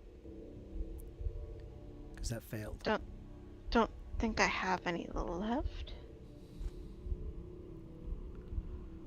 You have one left. I'll take it then. Okay. Another D20 flat. You need 11 or greater.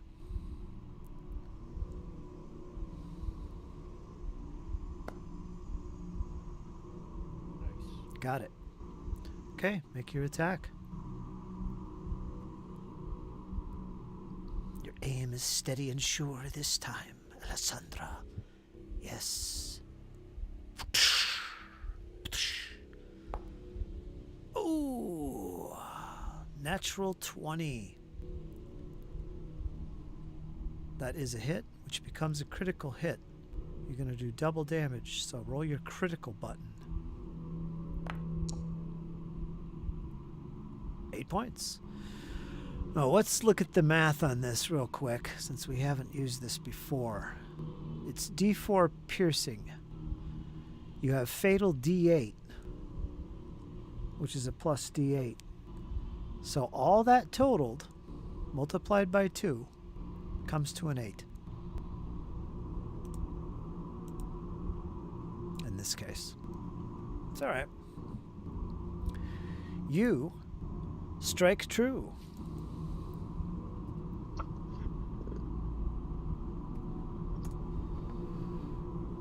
Now you can't see it, but you hear a scream come from that little area there. As if something had taken some type of damage. Okay?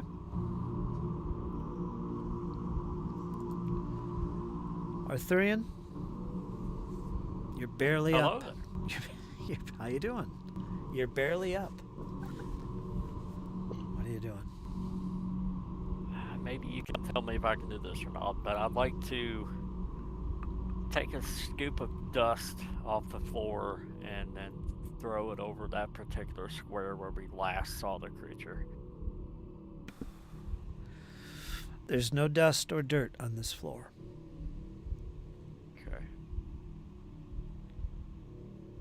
Well, I guess we're gonna roll a perception and try to find it then. You'll have a bonus on this, since it's the first time you're targeting this. It's this square here, because Althea pointed out one of these. I'm going to give it to you. You get a bonus on this, but you know it's in that square. You still have to make a DC 11 to hit it. It is hidden. Not on that one, we ain't. Nope. You could roll it again. Could. Nope, you have one more action.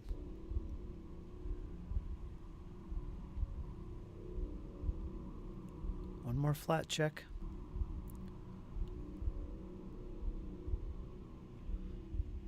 I'll let you count this as your first attack if you actually succeed at that flat check.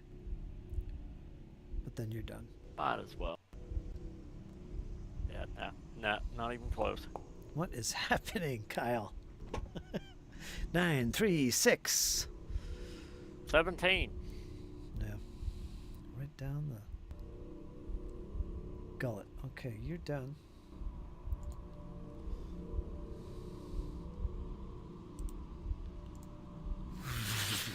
It suddenly appears in front of you, dwarf. And it looks down upon you, and suddenly these blue crackles come flying from its eye. That'll hit. 22, that's going to be some damage. Normal, not crit. 19 points of electricity damage pulses through your body.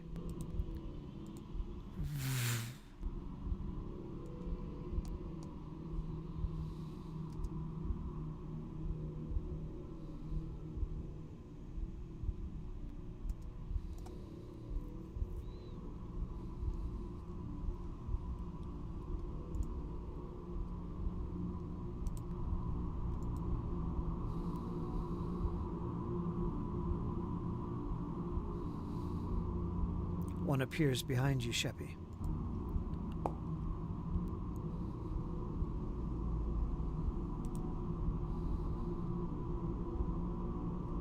Yeah, that's a crit many times over. Yep. It's not on you, but it's on the warrior on the table. 34 points of damage to Akara as the electricity surges through her. She has no resistance against that. She almost falls from the table as she begins to vibrate and almost drops her sword as well. But she stands firm. And the creature once again goes out of sight.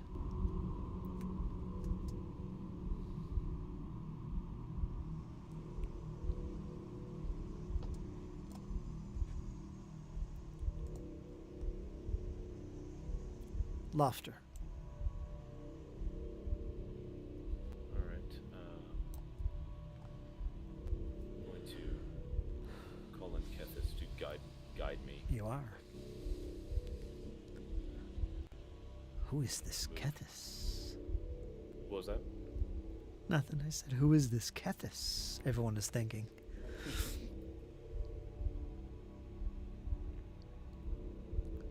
I'm trying to move her.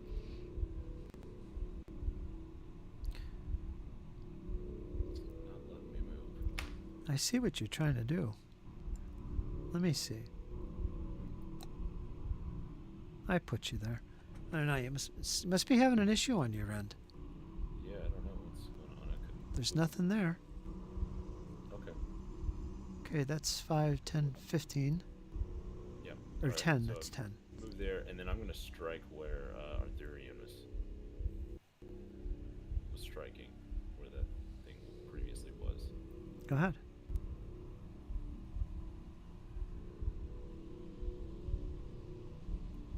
Sorry, do you want a public roll? Is that okay? Public.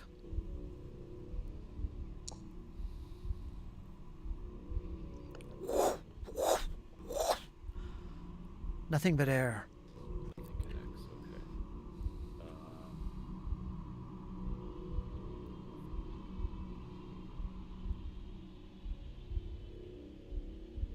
I'm gonna try to bash it with my shield.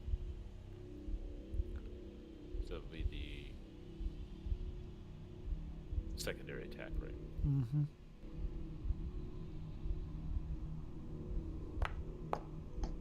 Oh, come on. Nothing. Nada. Not a chance. Telling you, Lofter, this one over here is cursed. Yeah. Like, tell me about it. Alright, let's see. Sheppy, these things keep appearing and disappearing all over. No, you can't see them at the moment. All right, rules question. What? If I put an area of effect, You do could- I have to roll in a concealment if I put it down and it's hit? It depends on what you're targeting. Well, I know that one's right next to me. If the spell So if I put... Go ahead. if the spell says you target a creature, then you have to actually target the creature, which would call for a check. If you can't see him, you'd have to make the flat check. Yeah, you'll have to pull up my spell list, Kyle.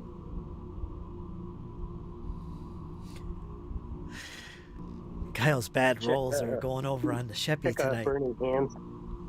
Yeah. You could click the name. It'll bring up the description. I see it. It's a 15-foot cone. So whatever's in that cone, you don't have to target a specific person or creature, but an area. So wherever you want to lay that cone, if it's in there, you'll hit it. All right, I'm going to lay it to the right.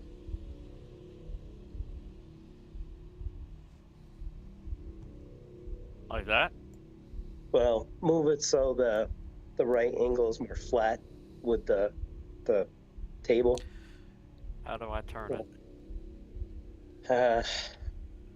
I don't know. I know there's a way. Where are you going with it, Jesse? All right, the right angle going down across the guy that's being tortured.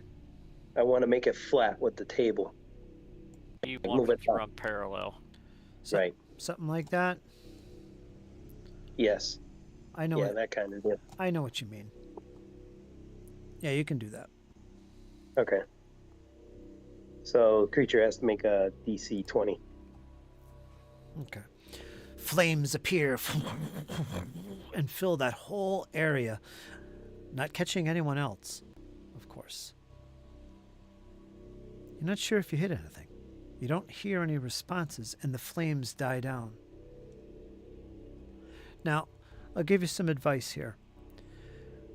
What you have here is some creatures that are going invisible.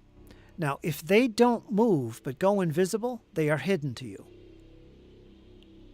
You have a DC 11 chance of hitting them if they didn't move. If they moved, they're invisible to you. You have no idea where they are. So you're not sure. Now, in some spots here, I've been pointing out where they are, giving you little hints, because maybe they didn't move. But what you're dealing with is creatures that are going invisible and moving, which is really difficult to keep tabs on where they are. You're literally at this point guessing, unless they don't move.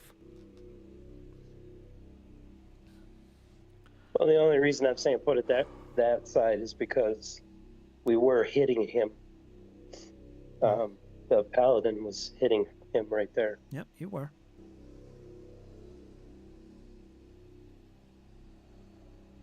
So it did nothing? as far as you can tell. All right, I'm going to move. Okay. Where are we going, Shep? Down by Althea. Quickly, come. I'm on my way. It's dangerous. So, what you would do, if you don't know where they are, is use a seek action. It's one action, and it's a perception roll. Some elves are particularly good at this. And if that creature is there, you will spot him, and he will become hidden. Okay, that's what I was asking to begin with. I was saying, do I have to roll that, or can I just put a template down without making the roll? Well, let me explain. That flat check you have to roll if it's there. Otherwise, you're going to make a seek action, which is a skill check. It's a skill check. It's not a flat check. It's a whole different roll. You're seeking an area. Okay? You want me to make that roll to see if I could see it so I don't waste a spell, or what? I'll give you one more action. If you want to use it to seek, tell me the area that you're going to focus on. And if it's there... The one right next to me. To the right, when I was up there.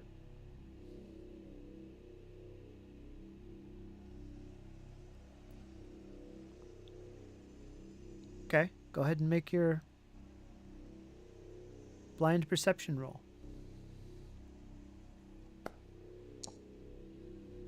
You see nothing. You hear nothing. You sense nothing in that area. All right, then I wouldn't have cast the spell then. Okay. And I would have just moved. Okay. Where are you?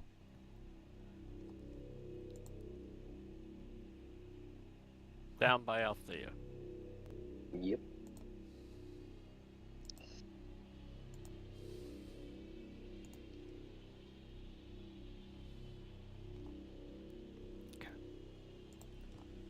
Akara.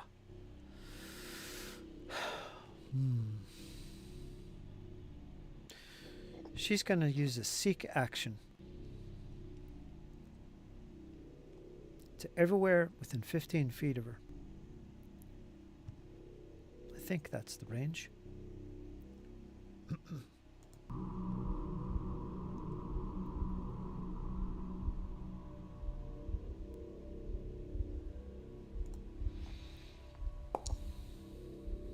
That should have been blind. There, next to Althea. I can hear it. The air moves. And her second action is to leap down from the table. No damage. And she's going to attack this area. She needs a flat DC 11.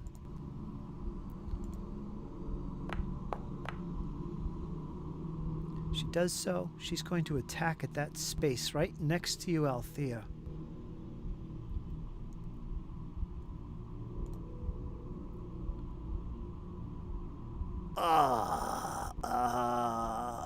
She gets an 11. She is a hero point.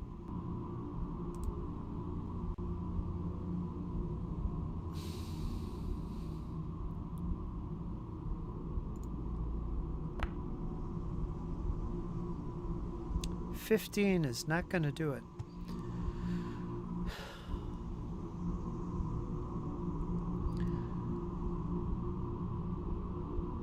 Alright, she'll attack a second time.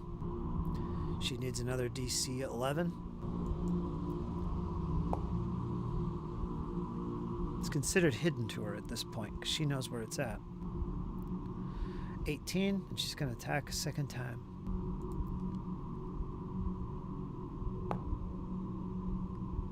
$18, nope. Whiff, whiff, whiff. Okay, she's done. Althea, you're next.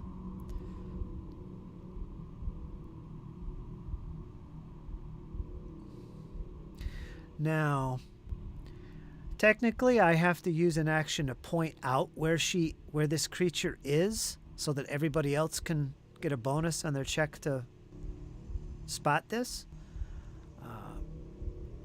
I'm going to give everybody that bonus, okay? Because she did holler it out. Although technically it takes an action, I think. So right here in this square,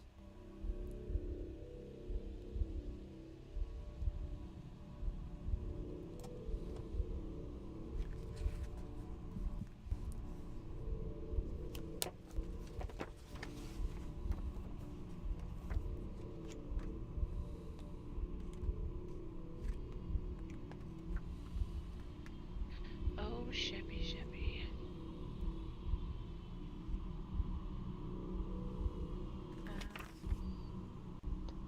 I'm going to be placing down an area because I don't know how big it's going to be.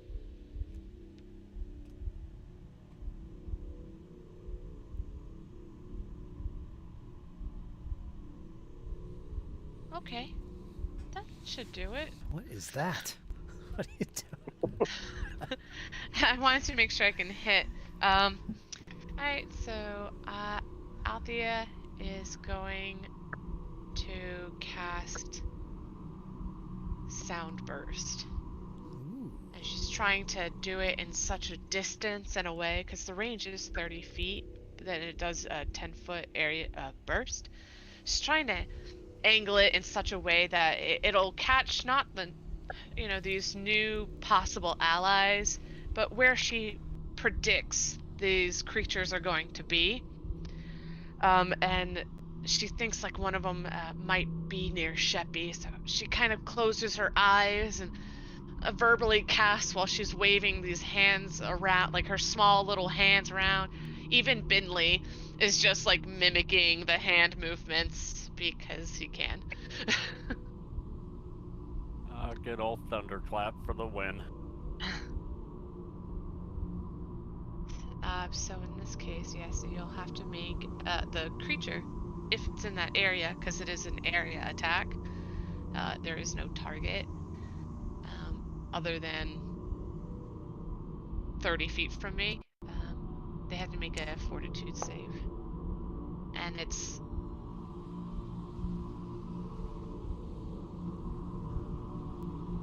a basic save, I believe. Sheppy, do you want to hear about that? Yeah.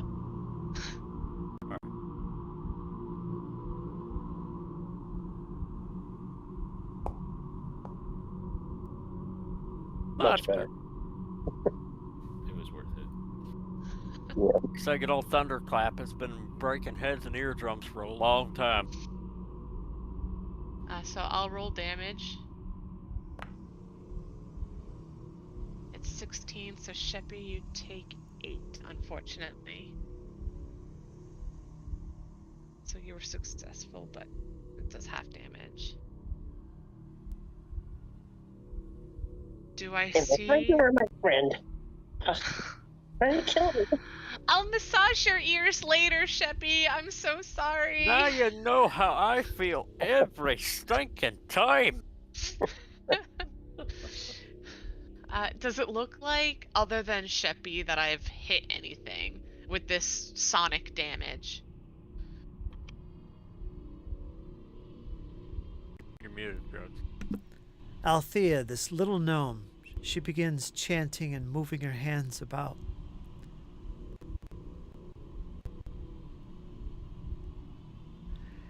And all of a sudden, as her voice starts to almost go into a strong voice down to a whisper, all of a sudden, this loud, thunderous explosion. For those close in the area, they feel this explosion, this sonic boom of sorts. Boom! It echoes off the walls. Sheppy almost falls to his ground, holding at his ears, cursing Althea, cursing her. What are you doing?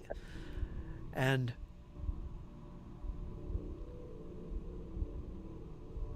you hear a scream of agony and pain pierce through this, even above the voice of Sheppy. It's like a long, drawn-out gurgle. And it just goes on until the sound of the sonic boom itself dissipates. Make of that what you will. And let's get rid of that template. Now, let's back up a little bit to clarify. This whole thing about seeking and pointing out. When you're dealing with a creature that's classed as undetected, this is meta talk. When you're dealing with a creature who's undetected, you use seek to make them hidden. And when you point out something that's undetected, it becomes hidden to those friends. Technically, that's how that works. Undetected, you have to basically guess where the creature is. All right? Hidden, you know the square they're in. And you need a DC 11. So the seek and the point out, that's how that works. It makes an undetected creature hidden to you. Okay? All right, meta off. Very good, Althea. And then, because Althea doesn't want Sheppy to hate her forever, Yes. she casts heal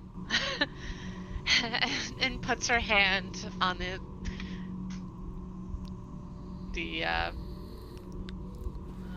not scaly, but maybe it's slightly moist. I don't know what kind of skin Sheppy has. This psoriasis covered. Who knows? He's But, moister than an oyster. She just gently places her hands over it, like, oh, I don't even want to look at it. I need to wash my hands. But she'll cast heal. And let's get this in there.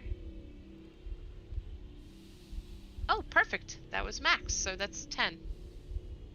Sheppy's very confused. So out of all of that, you gained 2 hit points. I'm hurt, but I'm not. I don't get it. These loud noises confuse Sheppy. Forgive me, Sheppy. Alessandra? We'll talk. Alessandra, you are up. Sandra, after hearing the scream of agony come from the creature and the location that Althea threw the sonic boom, she's going to try and seek out where in that location that scream came from. Excellent. So go ahead and make a blind perception roll.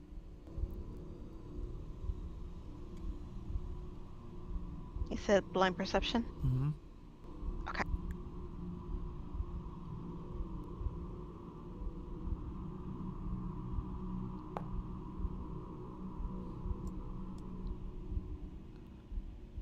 Right here. You see it. You see it moving. Now, the creature is hidden to you, okay? Mm-hmm. To everybody else, it's undetected.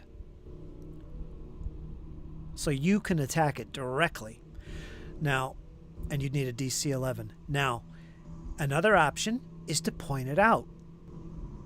And by doing that to all your friends, stating right there, 10 feet away from me, right behind Sheppy, by doing that, spending an action doing that, everybody that can hear you and see that location, it becomes hidden to them as well.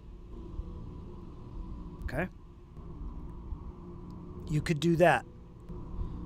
And then you have one more action.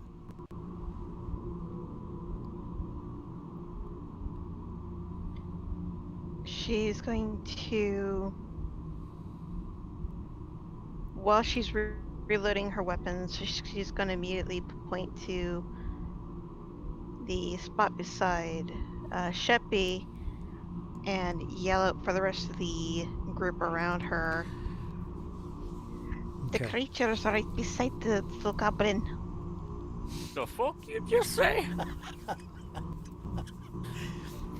It's a new language. She's trying to translate What it to was common. that? Something about next to me. Wait a minute, Shep. You understood that? Of course, I understand. How? How in the holy haship butt did ye understand that? It was kind of goblinish. Kind of sounded like she had a gun somewhere else, woman. I And then digress. she's gonna go back, and then she's gonna go back and reloading her weapons. Okay. So you're reloading your gun. You seek and you spotted the creature. You told everybody. So everybody, the creature is undetected or hidden to you. He's right here. Okay. If it moves, you've got a problem.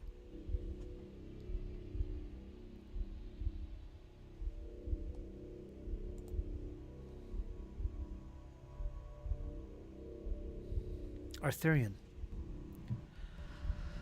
Okay. So it's hidden to me there. Mm-hmm. Okay. Going to change my grip. Reach into my belt pouch, pull out a flask of oil, and I'm going to throw it to impact that spot. Go for it. It's going to have cover. That's fun.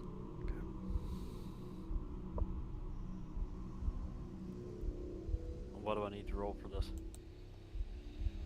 Missile attack. Just roll one of your missile attacks. Brett, I don't have a missile attack. Use a dexterity check. Darn it, you have nothing to throw? I can use athletics. Acrobatics. Make an acrobatics check. That would be it.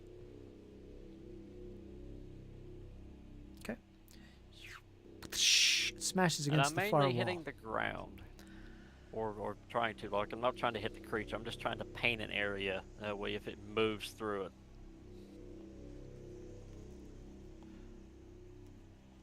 Sorry, I should have clarified that earlier.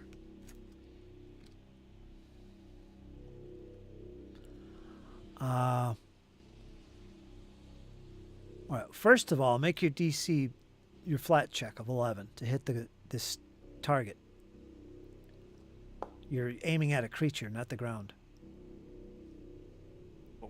Okay, do you want to re-roll that? All right, so I don't have any hero points. all right, you've got it out and ready to throw, but you can't do it. Because I think with this type of attack, you have to target a creature. Unless you want to try and use it as an area attack, but that's going to be all judgment calls on my end. Yeah, that's how I was gonna do it, was just sort of lay it down into a whole square.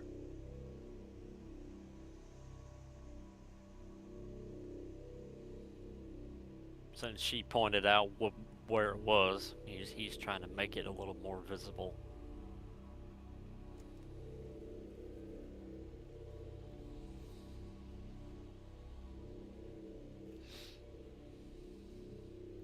All right, hold on to it. You don't throw your flask. You just can't target it right. There's too much cover involved. All right, so hold on to that. You don't waste your flask. All right? Okay. Try it again next turn. Also gives me a chance to look something up. All right. Next. Let's see. It appears it is now fully visible.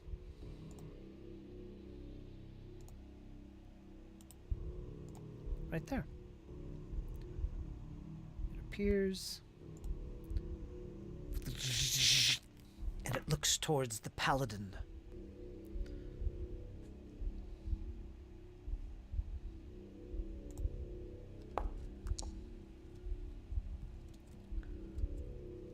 "13 points on the paladin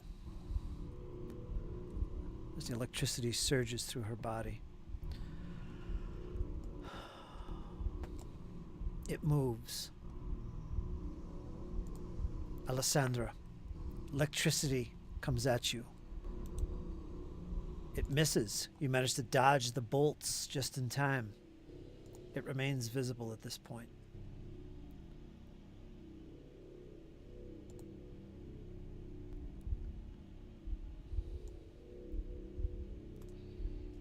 Oh, Lofter's got that icon over us.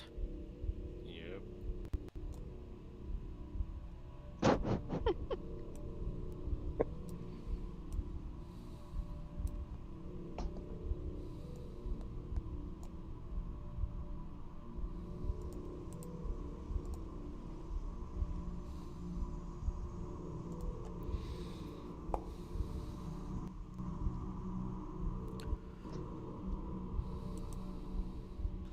It's coming for you, Alessandra. It's coming.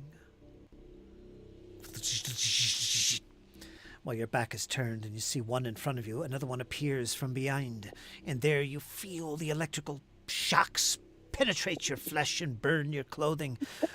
13 points of electricity damage, Alessandra.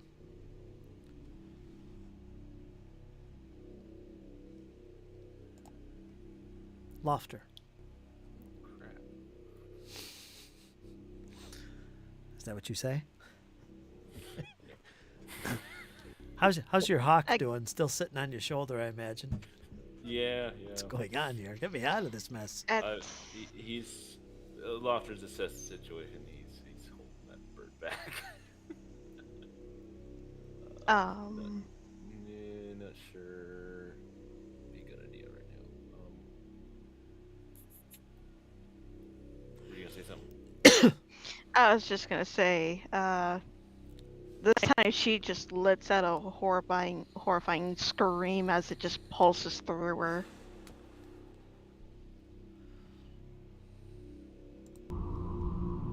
Borderline of like dropping to one knee. The table in the middle. How high is it again? I'm sorry. It's about 3.5 feet. Okay, so I can see the skull. You can see straight them. ahead of me. You can see them. All right. The only thing in the way would be the paladin and the dwarf in front of you, but that'll add to its armor class, make it a little difficult to hit, just a little bit. But you can see them, just not clearly. Gotcha. Remember, it's in motion as well, kind of moving about within the area. Right. Okay. So any kind of attack here. Mm-hmm.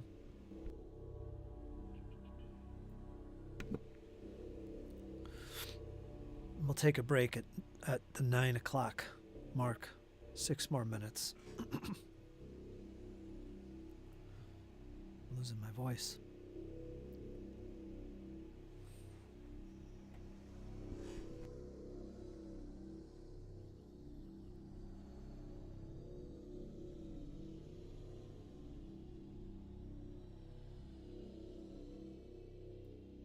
Sorry.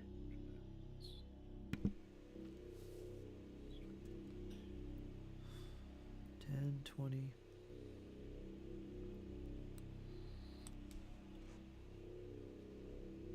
Oh wait, hold on. You can also use the arrow keys to move one square at a time, including diagonal. Just use, like, for instance, up and right at the same time. You'll move diagonal upright. I'm just seeing if I got here, there'd be an attack of opportunity from the skull potentially. Mm-hmm.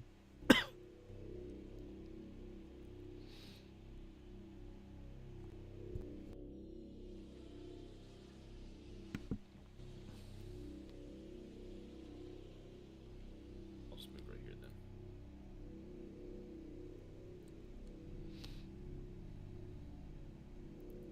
Why am I colliding?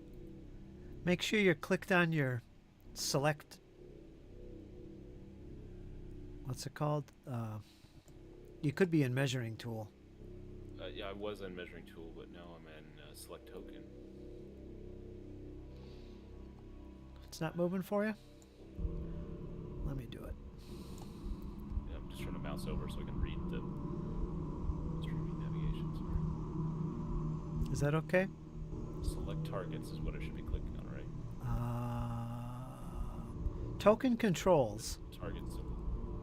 and select tokens, yes. Select tokens is what I should have. Okay.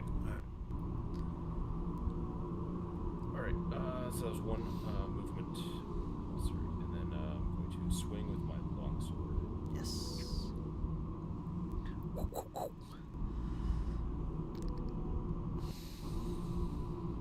And they're completely visible.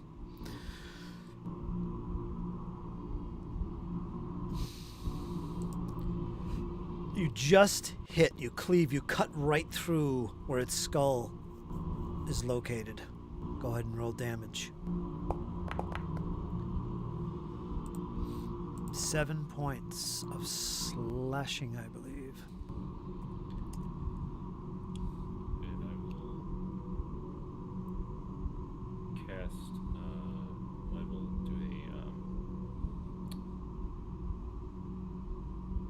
one more strike. Okay. Strike number 2. This creature is looking near death. Bringing my sword down. Ooh, you hit. Make sure. Yeah, you get the multi-attack penalty. Okay, you hit. Clearly.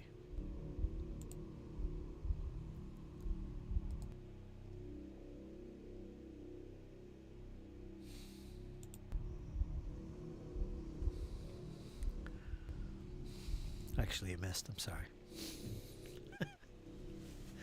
You did actually miss. I thought you hit. Sorry. Almost. It was a good roll, too. Yeah, that sucks. All right. Okay. You're good. Sheppy, you're up. You can see the creatures up by Alessandra. Although you don't know her by that name yet. Who's looking badly injured. What do you do?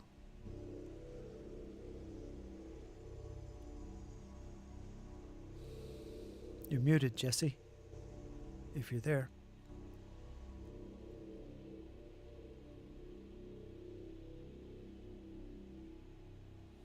Are you there, Jess? You're muted. Sorry. Which one of these creatures looks closer to death? That one. Okay. I'm going to hit it with an electric arc. Wait, is that a wise thing to do? Althea Maybe. sees Sheppy's hands form a spell. I recognize that spell. Wait, Sheppy! Wait, they're using electric. I think we've played with enough electricity today. But this isn't your first fight. I guess I trust your judgment. Go for it. At the last second, realizes, wait a minute, let's use water. And hydraulic push.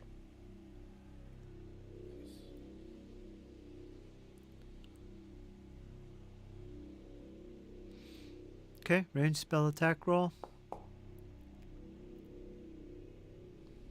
15. Hey, it's not me, Bubby. We're targeting the cursed one here. Yeah. All right. One more. I'll recall knowledge. Okay, let me take a look at its type.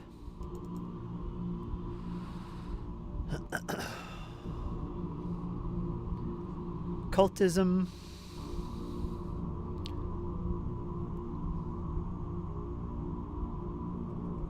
Would be appropriate. Okay.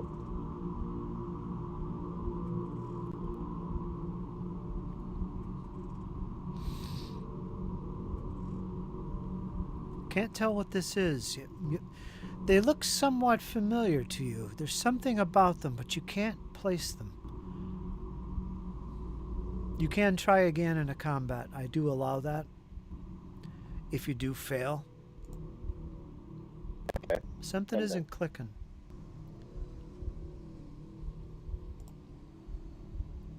Next, Akara.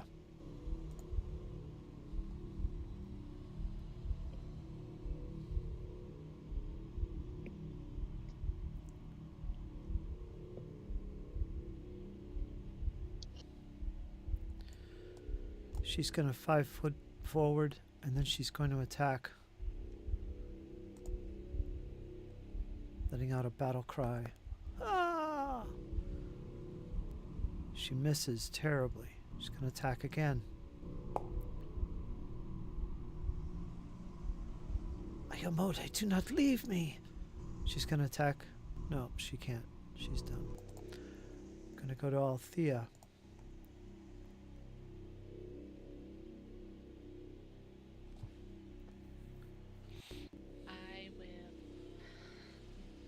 Althea casts another spell.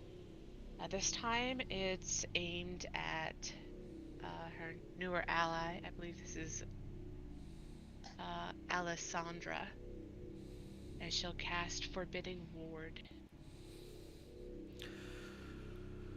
Now, Dizzy, see that little spell effect, Forbidding Ward? You can drag that to your token.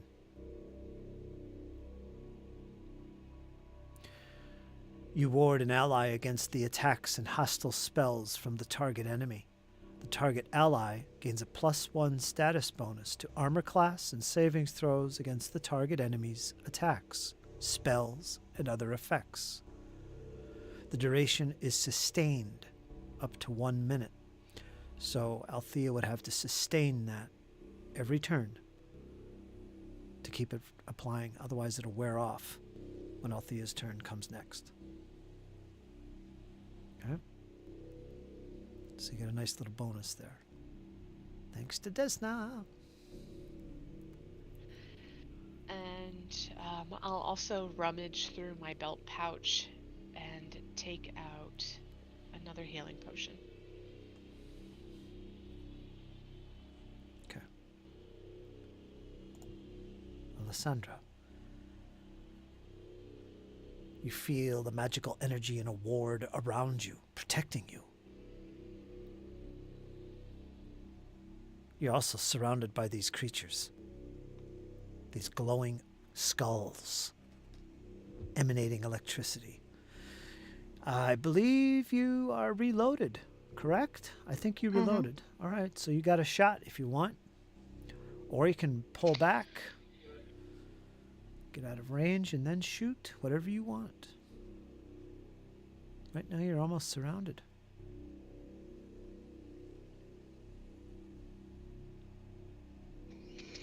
Alessandra is going to move back about 10 feet. Okay. Right. And as she's doing that, she's going to do cover fire on the creature that was behind her. Let's cover fire. Put that in there again.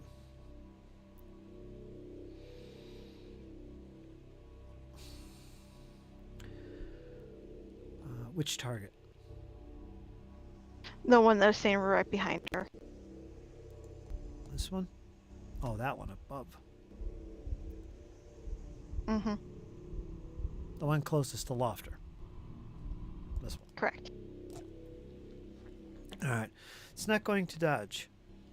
So you're going to get a +1 circumstance bonus to your attack. Okay.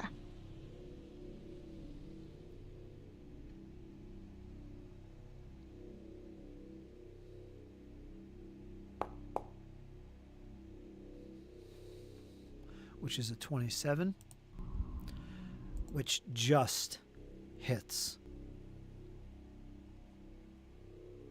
This is a very... So, want me to... Go ahead, sorry. This is a very difficult to see target, but you did manage to hit it. And I say difficult to see because it is slowly dissipating. Mm-hmm. Perhaps taking too much damage. But you hit. Go ahead and roll damage.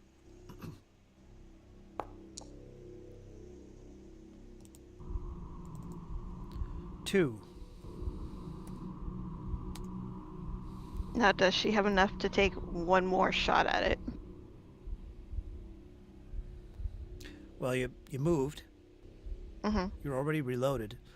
So you moved. You fired. You can reload now. Going to reload and fire. Only one. Oh, that's right. Reload. My bad. Okay. Now.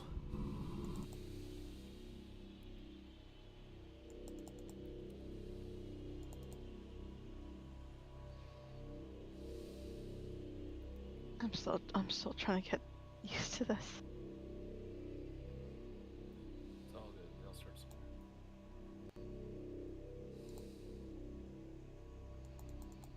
Mm-hmm.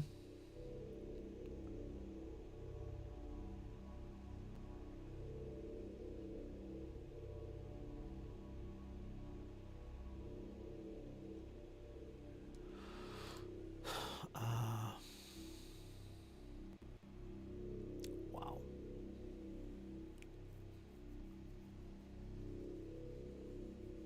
Okay. We're going to go to round 8. Round 8. We're going to take a break, though, for 5 to 10 minutes. Before we continue, we're going to pick up with round 8. Arthurian is next. He's badly wounded. He's badly injured. In fact, all the companions are suffering pretty heavy, especially Althea and Alessandria. It's looking grim. But it seems like one of the creatures is bad off. The other one still looking fairly good. You got your work cut out for you. Okay? So let's take a little intermission. All right.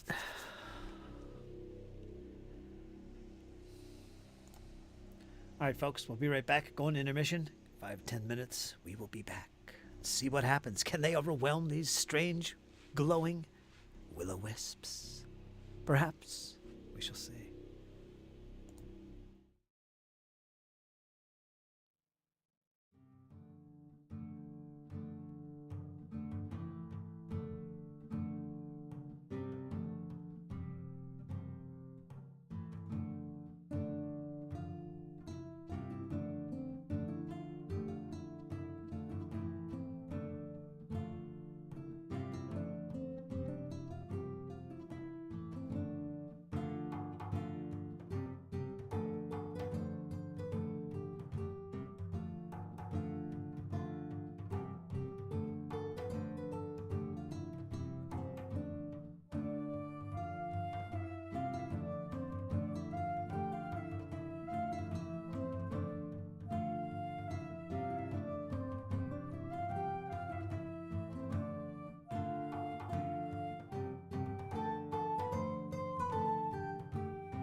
All right, we're back again.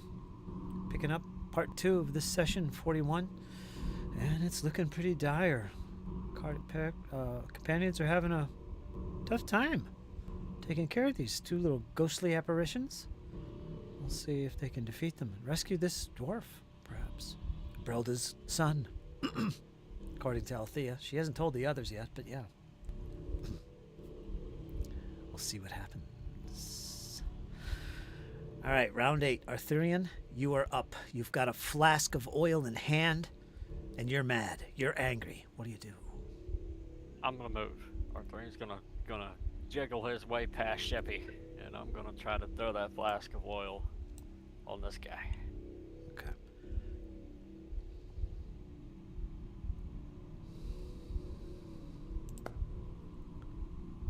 $29.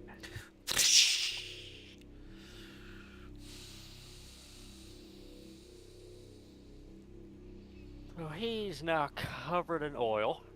This glowing entity, you can see it drip. It's definitely covering it, although it is also dripping on the floor below it. You have hit. No damage, but it is covered in oil. And so is the floor in front of you. Is it going to make it easier to spot it when it goes invisible? We'll see. Okay. That's the hope. And then I'm gonna switch my grip back to two-handed on the battle axe and give a shout. Somebody light this sumbitch up! Of course, it's his turn. I know, right? The luck of the Irish. Yeah.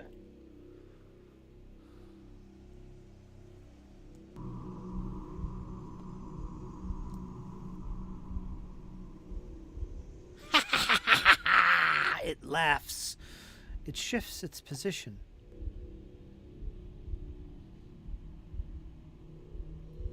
Do I get a reaction? It shifts its position, Arthurian. I will happily take that, Brett.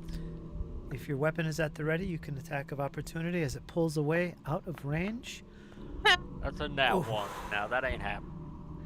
No, you got a hero point. Oh, yes, I do. Yes, I will you use do. it.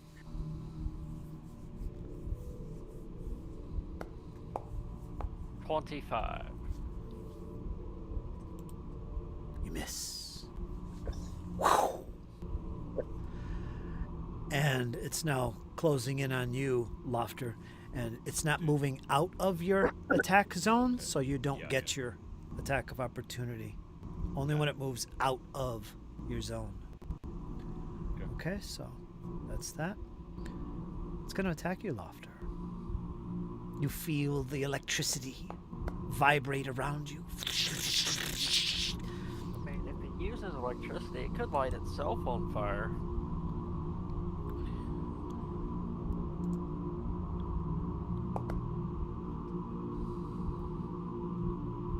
You take 18 points of damage. The chances of that, Arthurian, are extremely low.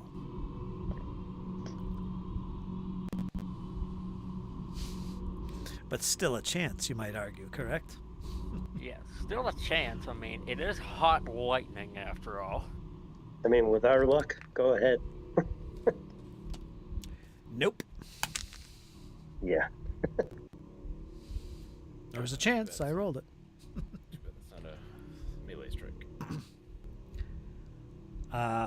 Move, boop. Okay, it's going to, let me see here. That's enough actions. You're done. I got one more. You hold on there. Now, see, I think that I had to waste an action laughing at me, so, I mean... Yeah, I Yeah. agree. I agree on that. It manipulated its mouth, so. Yep.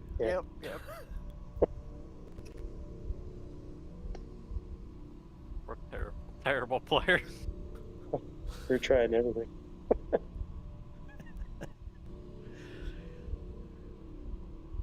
I mean, we are literally grasping at straws right now.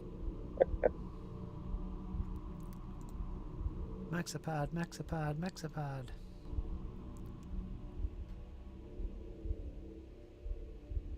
Okay. Dun, dun, dun, dun, dun, dun.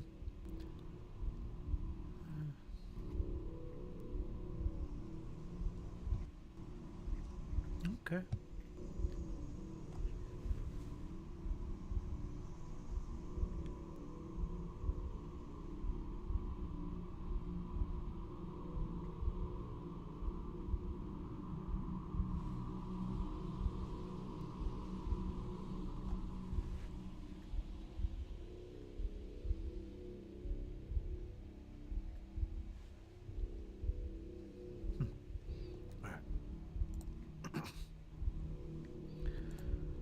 All right.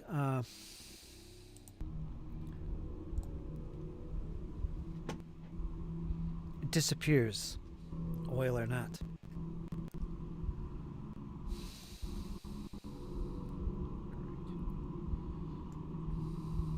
Give me a number from 1 to 6. Alessandra.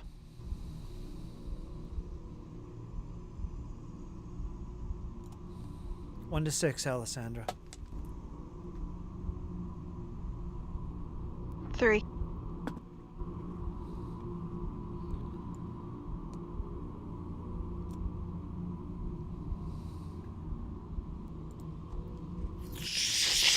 Alessandra. Oof.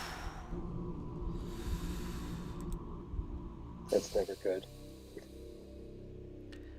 Nope, that's a crit. I can tell by the look on his face. Yep.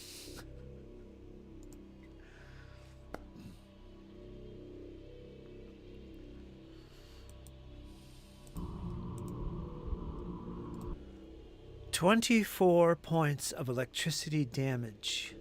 Instantly down. You are at dying 2.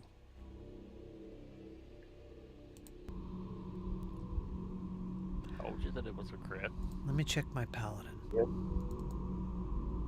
I think she could step in. She has retributive Yes, strike. An enemy damages your ally and both are within 15 feet of you. You protect your ally and strike your foe. The ally gains resistance to all damage against the triggering damage equal to 2 plus your level. 2 plus level 4, so 6.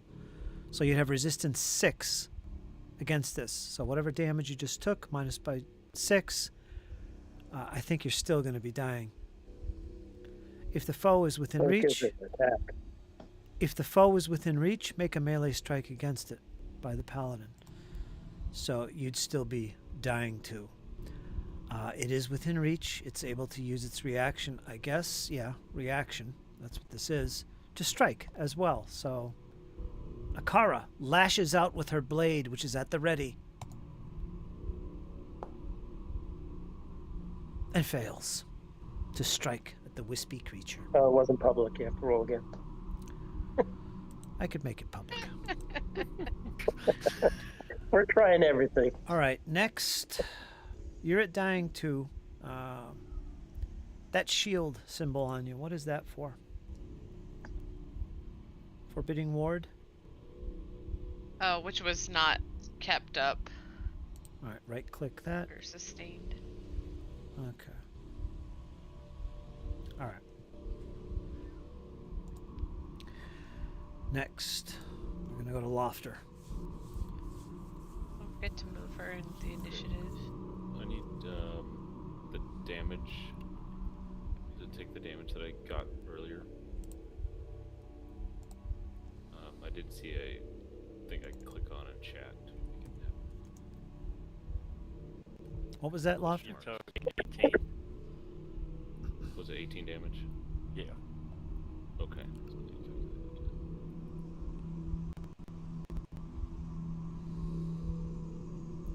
Yeah, 38. 18. Okay. All right. Okay. You're up, Lofter. Yeah. Just gonna try this one thing. With his shield in hand, he's gonna wave it around and say "Ray of Frost" and forces it. What are you doing? Send me in the magic.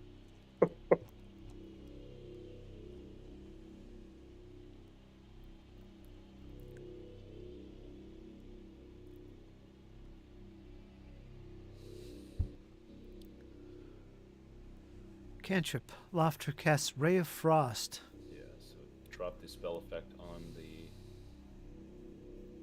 skull. Is that right? Let me read. Or, How does this work? You make an attack, right? yeah. Do you want to do this? Because we talked offline about the magic. He's We in did- Oh, sorry. What are you talking about? It's all meta. I shouldn't say anything. But, yeah, you cast Ray of Frost. It has no effect. Next. Nothing at all. Okay. Not a thing. Okay, gotcha. That was 2 actions. Good try. Mark off the spell. It doesn't seem to affect the creature at all. I will come in close and please move in. Okay. And I'm on the wrong thing again. Nope, I'm on select tokens. I just can't move. Can you use the arrow up and downs?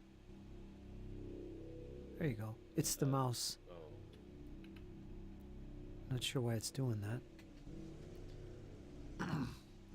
yeah, I'm used to just using the mouse, but okay. It might be that your setup might be where your left mouse drag is actually measuring things. It might be hotkeyed to measuring things and not actually clicking on your token. I haven't made any hotkey changes at all. I so don't know what it could be. Why that's doing that. Well, that's all right. You got the arrows. All right, thanks.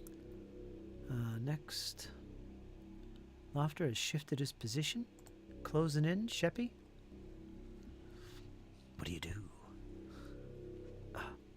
If you don't do a certain particular thing, Sheppy, that means you can't be friends no more.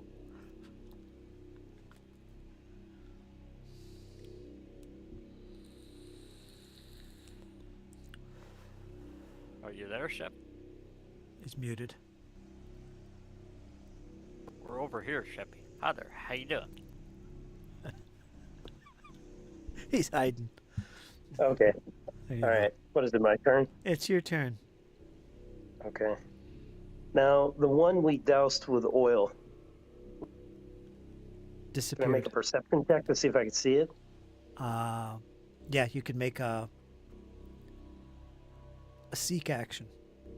You take pause and listen carefully amidst the clash of arms around you and try Is and it spot public him. or blind? This will be Is this blind. public or blind? Okay. Sheppy, use your eyes, nose, and ears. They're not very good. You blew them up on me. Okay, use your eyes and nose. I healed them a little bit. You don't know where it could have gone, although you remember where it was. But no, it is undetected to you. All right. I'm gonna move up to the table and work the lock. Yeah, the other leg. Yep. Okay, that'll go ahead and make a roll. Thievery. Assuming you have your tools out, 'cause you need tools. I will hero point this if it's bad. Okay. Go ahead and use a hero point. All right.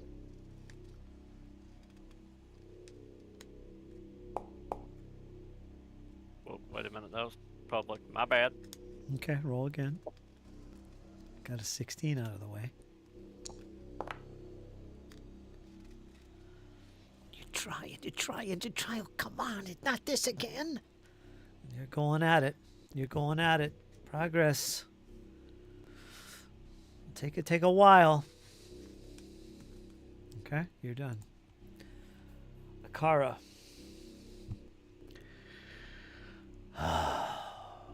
She's just gonna go at it again with her sword here.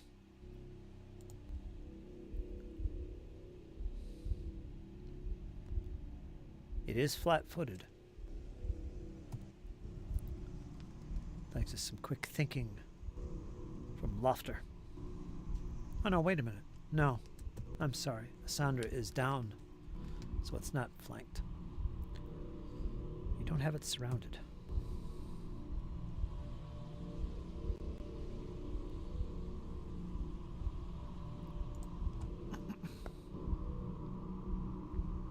She gets a 21. It's going to be a miss. Let me make this public.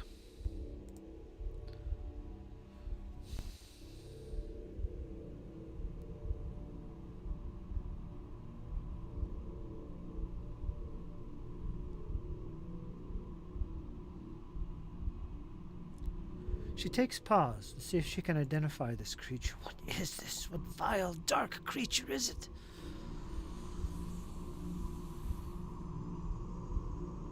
I don't know what it can be, and she gets angry and she lashes at it once again with her sword. She almost hits you, Lofter. Althea, you're up. I carefully open the healing potion in my hand and drink it. Can you reveal that? I accidentally rolled that blind. Thank you. 13. Lesser.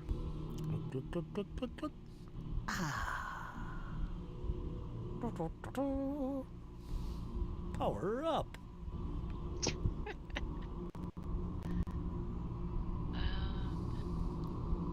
And seeing an ally down, Althea would then cast heal because she doesn't know these people.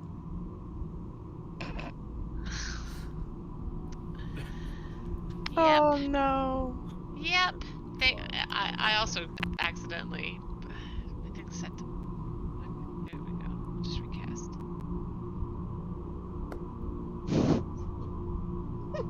Plus 16. So that would be a good old 30 points of healing on a downed ally. You've got one problem. All right. Hear smoke sizzling on that one.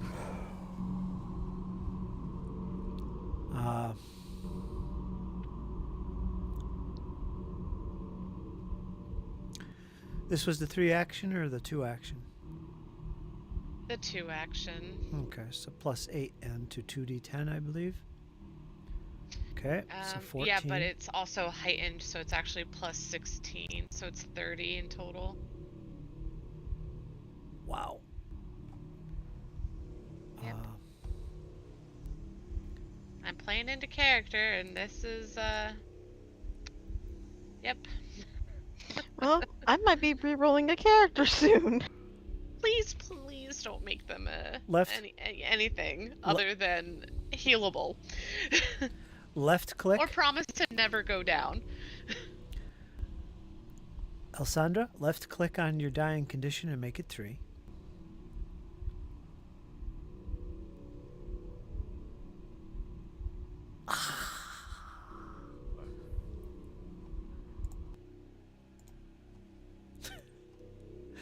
That was good. Do you have hero points, Alessandra? You should. I do. Okay. Because Arthurian is next. Round 9. Okay. I'm gonna wail at this creature. I've had enough. I'm gonna hit it. You are. Double gripped axe? Yep. Okay. 29. 29 is a hit. Roll damage as normal. 6 points. 6 points. Suddenly.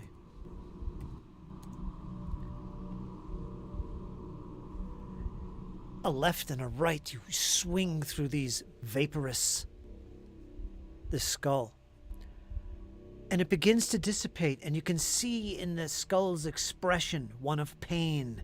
Its lower jaw gets huge and unhinges as if to give out a silent scream. You can't hear it. I buried my axe in it. And your axe comes down on it clearly. And as it does, it just splits and evaporates into nothing. And then suddenly, as soon as that happens and your axe hits the floor with a clang, you hear a scream coming from the northern part of the room.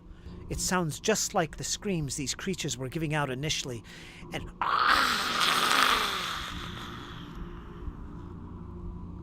it fades into the distance. Suddenly, as this happens, the blue orb, the blue glow, that pillar that rises to the ceiling and to the floor with this dwarf caught in between, suddenly it begins to get brighter.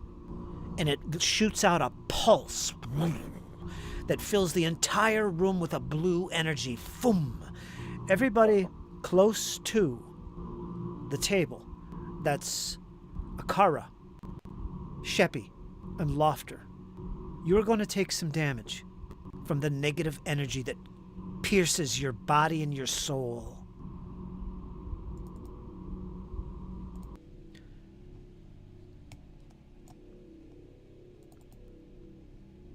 As Lasada lets out a horrendous scream. Oh my god. You each take... I don't know why. Let me see which one came up first. You each take 21 points of negative damage. You do get a basic reflex save. This is reflex. Make your saves. He'll Sheppy back that 15 damage Yeah, just in case. Oh, never mind. Ain't no hero points on I this one, thought- baby. Sheppy, you take... First time I've gone down. Sheppy, you take 21 points of negative damage. If I give you all 3 of my hero points, can I give Sheppy 1 hero point? Lofter, you take 12 points, or no. You take 11 points of negative damage.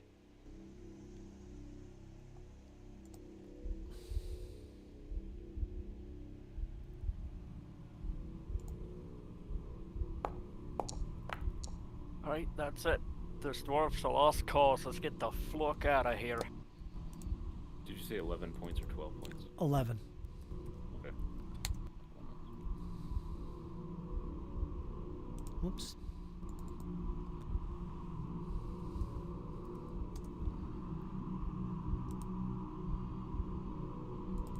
Where's 11? Okay. Arthurian, Althea, you don't feel any negative effects coming from this burst that comes from it. However, it does go back, it does fade away. This central blue cylinder that's glowing and vibrating and gurgling at the top, it's still there, and it's still glowing. But it was just this pulse that came out. And the dwarf laying on the table also.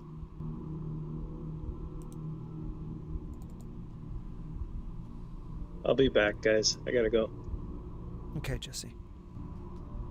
We'll be here.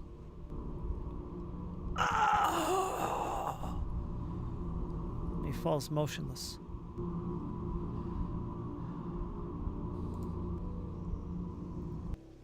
However, you have defeated these creatures. They don't seem to be anywhere in sight and are not coming back. You catch your breath. I think we're still in combat because didn't somebody die? Yeah. Sheppy.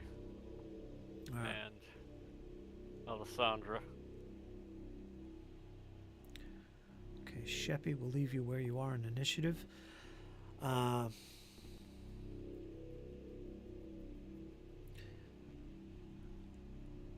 Arthurian, you're done, right? You just finished that creature off. Yeah, I'm done. All right, so next, Alessandra is going to make a recovery roll to see if her spirit leaves her. You need to roll a 13 or higher, or you reach dying 4. Oh, fantastic. You have a hero point. You can use it. I'm spending it. You can automatically stabilize. You'll be at 0 hit points and no longer dying. I'm spending that hero point. Okay. To do that, you have to spend all hero points you have. You have 1. That's all you need. Okay? Spending it. Get rid of that and take away your dying condition. You are wounded 2. Or wounded 1, sorry. You're also unconscious. I think you are flat-footed. Because you're prone. Okay. Lofter. A couple of your companions are down. You stand there. The creatures are gone. You took some pain and it seared through your brain for a moment. But you still stand. What do you do? I would like to go over to Sheppy to see if I can help stabilize. Okay. You move over to Sheppy.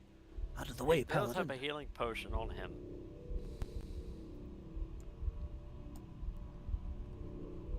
Sorry, there's lag. That's me and you moving them at the same time. It's okay. Oh, okay. I was moving them. I got you. So you said Sheppy does have a... He does have a healing potion. I Alright, just I'm checked gonna his inventory. feed it to that thing. All right, so you move over. You rummage through his pack. That takes an action. And you get it out and you pull it off. Next turn, you'll be able to pour it down his neck. All right?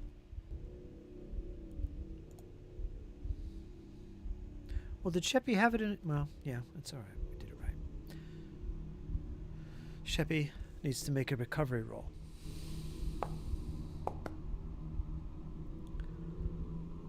What's he at? Dying 1? Yep. All right. He's no longer dying. The wounded 1. Kara?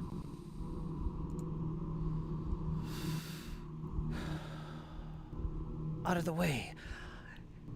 She slides her sword back into her sheath. She kneels down next to this goblin. Those vile creatures have felled him. He might be dark, this goblin, but I feel compelled. I will call upon Ayamode. And she pulls out her hands and reaches towards the goblin.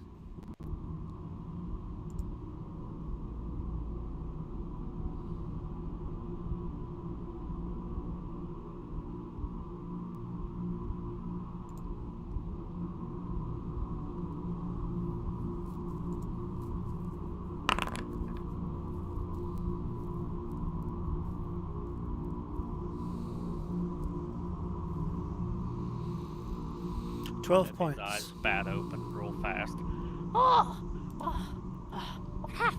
What happened? Shh, my friend. Quiet. Relax. Let the positivity of Ayamode fill you. You should be well soon. Not knowing why she feels so compelled towards this goblin. There's something within him that is good. Perhaps, she thinks to herself. Althea, you see this. It's a happy sight. Hopeful. Seeing Alessandra kind of reawaken, Althea kind of scrambles over and helps her up.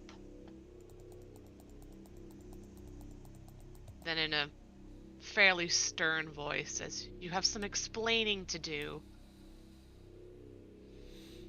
I feel like you're hiding something, and I pretty much know you're hiding something at this point. So I'll use my strength to lift her up from the ground." Can I assist? She'll need it. It's all about lifting with your hips and your knees, lassie. She's just a little gnome. She weighs like 2 pounds. I can do this. Finley, help me. Our brain just comes over and one arms her. Up you go now, lassie. Up you go. Quite the old wallop there, he says as lightning is still crackling in his beard. Sandra's gonna holster her weapons and just place a hand against the wall, trying to keep herself standing up since she's kind of leaning over on the folks that are a little shorter than her, especially with the high heels she's wearing. Arthurian's got a firm grip.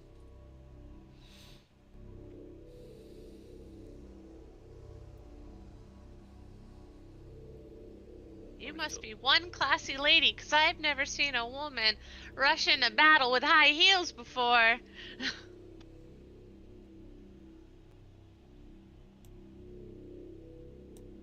Arthurian's gonna look over to Okara.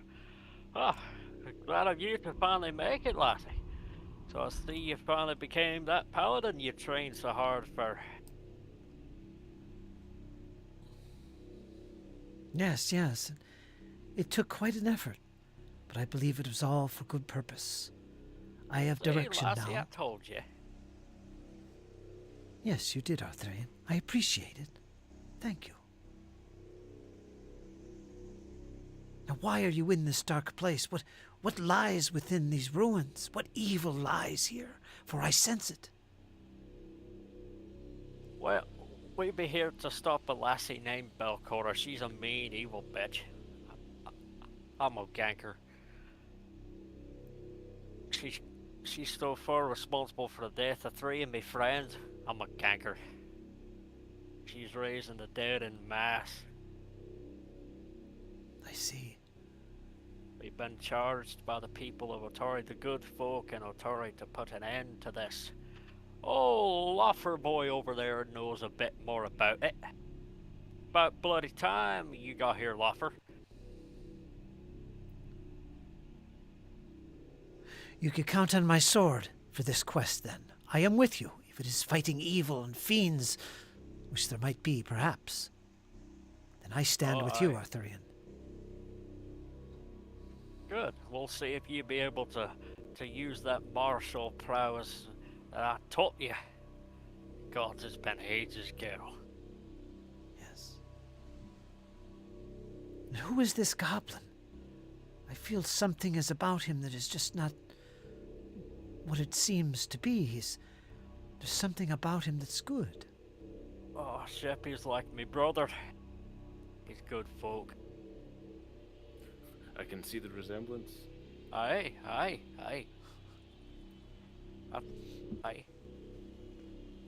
If you recall, Loffer, whenever you lot arrested me, I was taken up for that little feller there. A big brute bugger was pecking on him. I didn't take too kindly to that none. Yep. You hear motion near the table. Oh, right. Sorry, forgot about that. Easy there, brother. Whoopsie daisy, almost forgot about you. Alessandra will look over at Arthurian and just shake her head. He's trying to be comedic. You guys can clearly get the sense that he's trying to make a laugh and lighten the mood given the previous experience and current circumstance. He's trying to make everybody smile. Sheppy stands up. He kind of wobbles for a second. He looks desperately around the floor and he finds his tools laying there. We must free this dwarf for sure. We know who he is. This is Brelda's son. And he gets back to work on the one leg and he starts working on it, try and make some rolls here.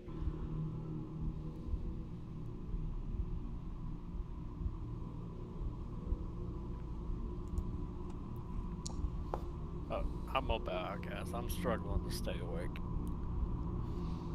Okay. I'll be careful. It's good playing with you guys. I'll try my damnedest to be around next week. I'll call off again if I have to. All right, I get it. All good. Good night, Arthurian. Buddy. Good night. Y'all be careful, be safe, have fun, stay dirty. Lofter, good playing with you again. It's been quite a while. Take care, Kyle. Talk to you soon. Take care.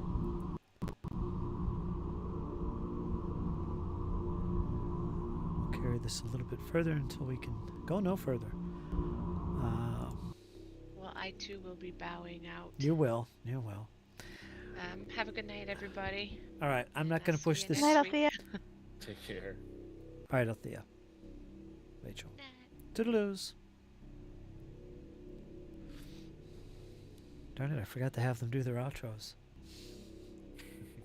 That's okay. Who we got left? All right, Jesse will be back in here. But how far do you want to go with this right now? Because we can push it a little more if you want, but we can call it too. It's up to you. We just finished a long battle, and it's just a matter of time to try and break those chains from the dwarf and get that all taken care of. And Yeah, I'd be okay with trying to at least getting the dwarf free. yeah, which can be done.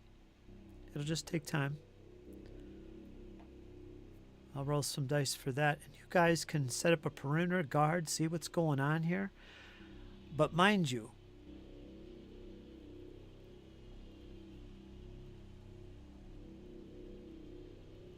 that cylinder that's in the middle, it seems like it's building up pressure. Almost like before it just exploded and did what it did. It's like you can feel the vibrations get louder. You can see the blue cylinder getting stronger and faster moving, the little wisps within it. I'm not even sure what it is. It's some kind of a mist-like energy that's just moving up and down. I don't know if I described that, but at the very top of it, for instance, where it touches the ceiling, the stone itself around it is bubbling, much like infected flesh. Like as if it's shooting up through the stone itself and connecting to something else. The only thing you know, Lofter, from what you've heard, and some of the things you've seen, is that there's other rooms like this, perhaps directly above, that are round and have this blue cylinder glowing within it. It was Sheppy who was quick to point out that, wait a minute, guys. Maybe these round rooms are part of the tower. Maybe this is the gauntlight. It's a blue light, right? And it glows at the top. Maybe that's the vile energy that came and hit the cemetery and rose the dead. And we're right within it. So that's what you're thinking this could be.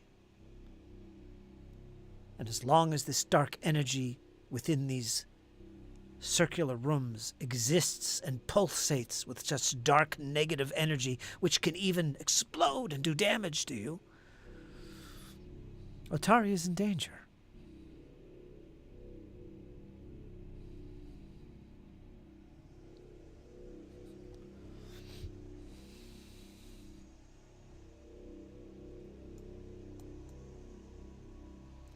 Poor Ryan. This is only like his third or fourth game with us. He's got all this information. Wow. So Holy hands-on. smokes. And I can't play for another 3 months. Are you kidding me? Yeah, probably. Yeah, that kind of sucks, but it's cool.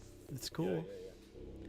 But this is kind of what you're starting to figure out with Sheppy and pondering all this, and what the elf Farley Tell has revealed about his studies in this whole thing. This kind of looks like the direction it's going. This room is actually the gauntlight.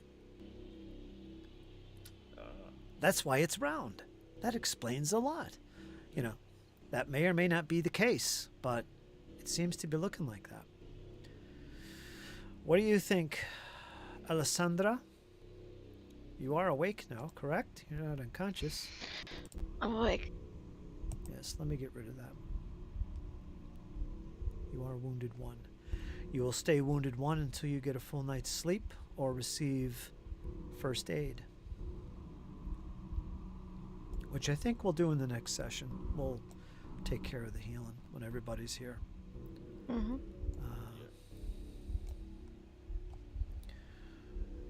I don't know what else you can do, but it's just a matter of time that you can get him unhooked. You will do so. It's going to take some time. I will record that amount of time. Somebody should probably be watching the door. And while this is happening, we'll assume that healing was done. So, actually, let me do that. Who's got a good medicine check? Not I.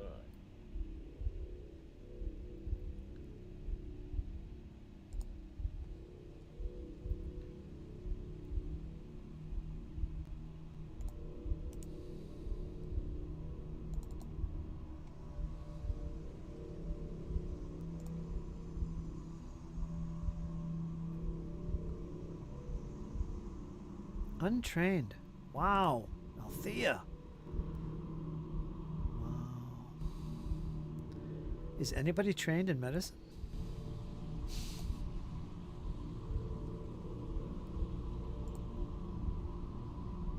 Wow. Not Sheppy.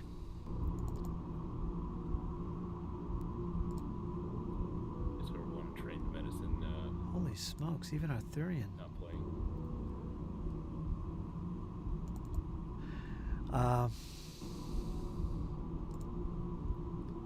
Medicine, trained.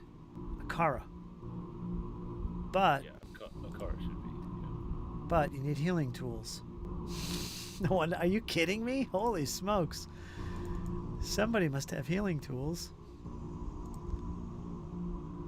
Oh, healer's gloves. Althea has healer's gloves. These clean white gloves never show signs of blood or even used to stitch up wounds or treat other ailments, even when. They give you a +1 item bonus on medicine checks. But you still need healer's tools to use them. Well, that's pretty cool. She has that. But nobody is trained in medicine except the paladin, who does not have healer's tools. Wow. So, I guess we'll leave it. I'm not gonna... That was previous characters. Yeah. The paladin has the ability to heal every 10 minutes, you know, so she can just call upon the powers of her god and just sit there and work on people, but that's a little demanding and different. Wow, somebody's got to get some healer's tools.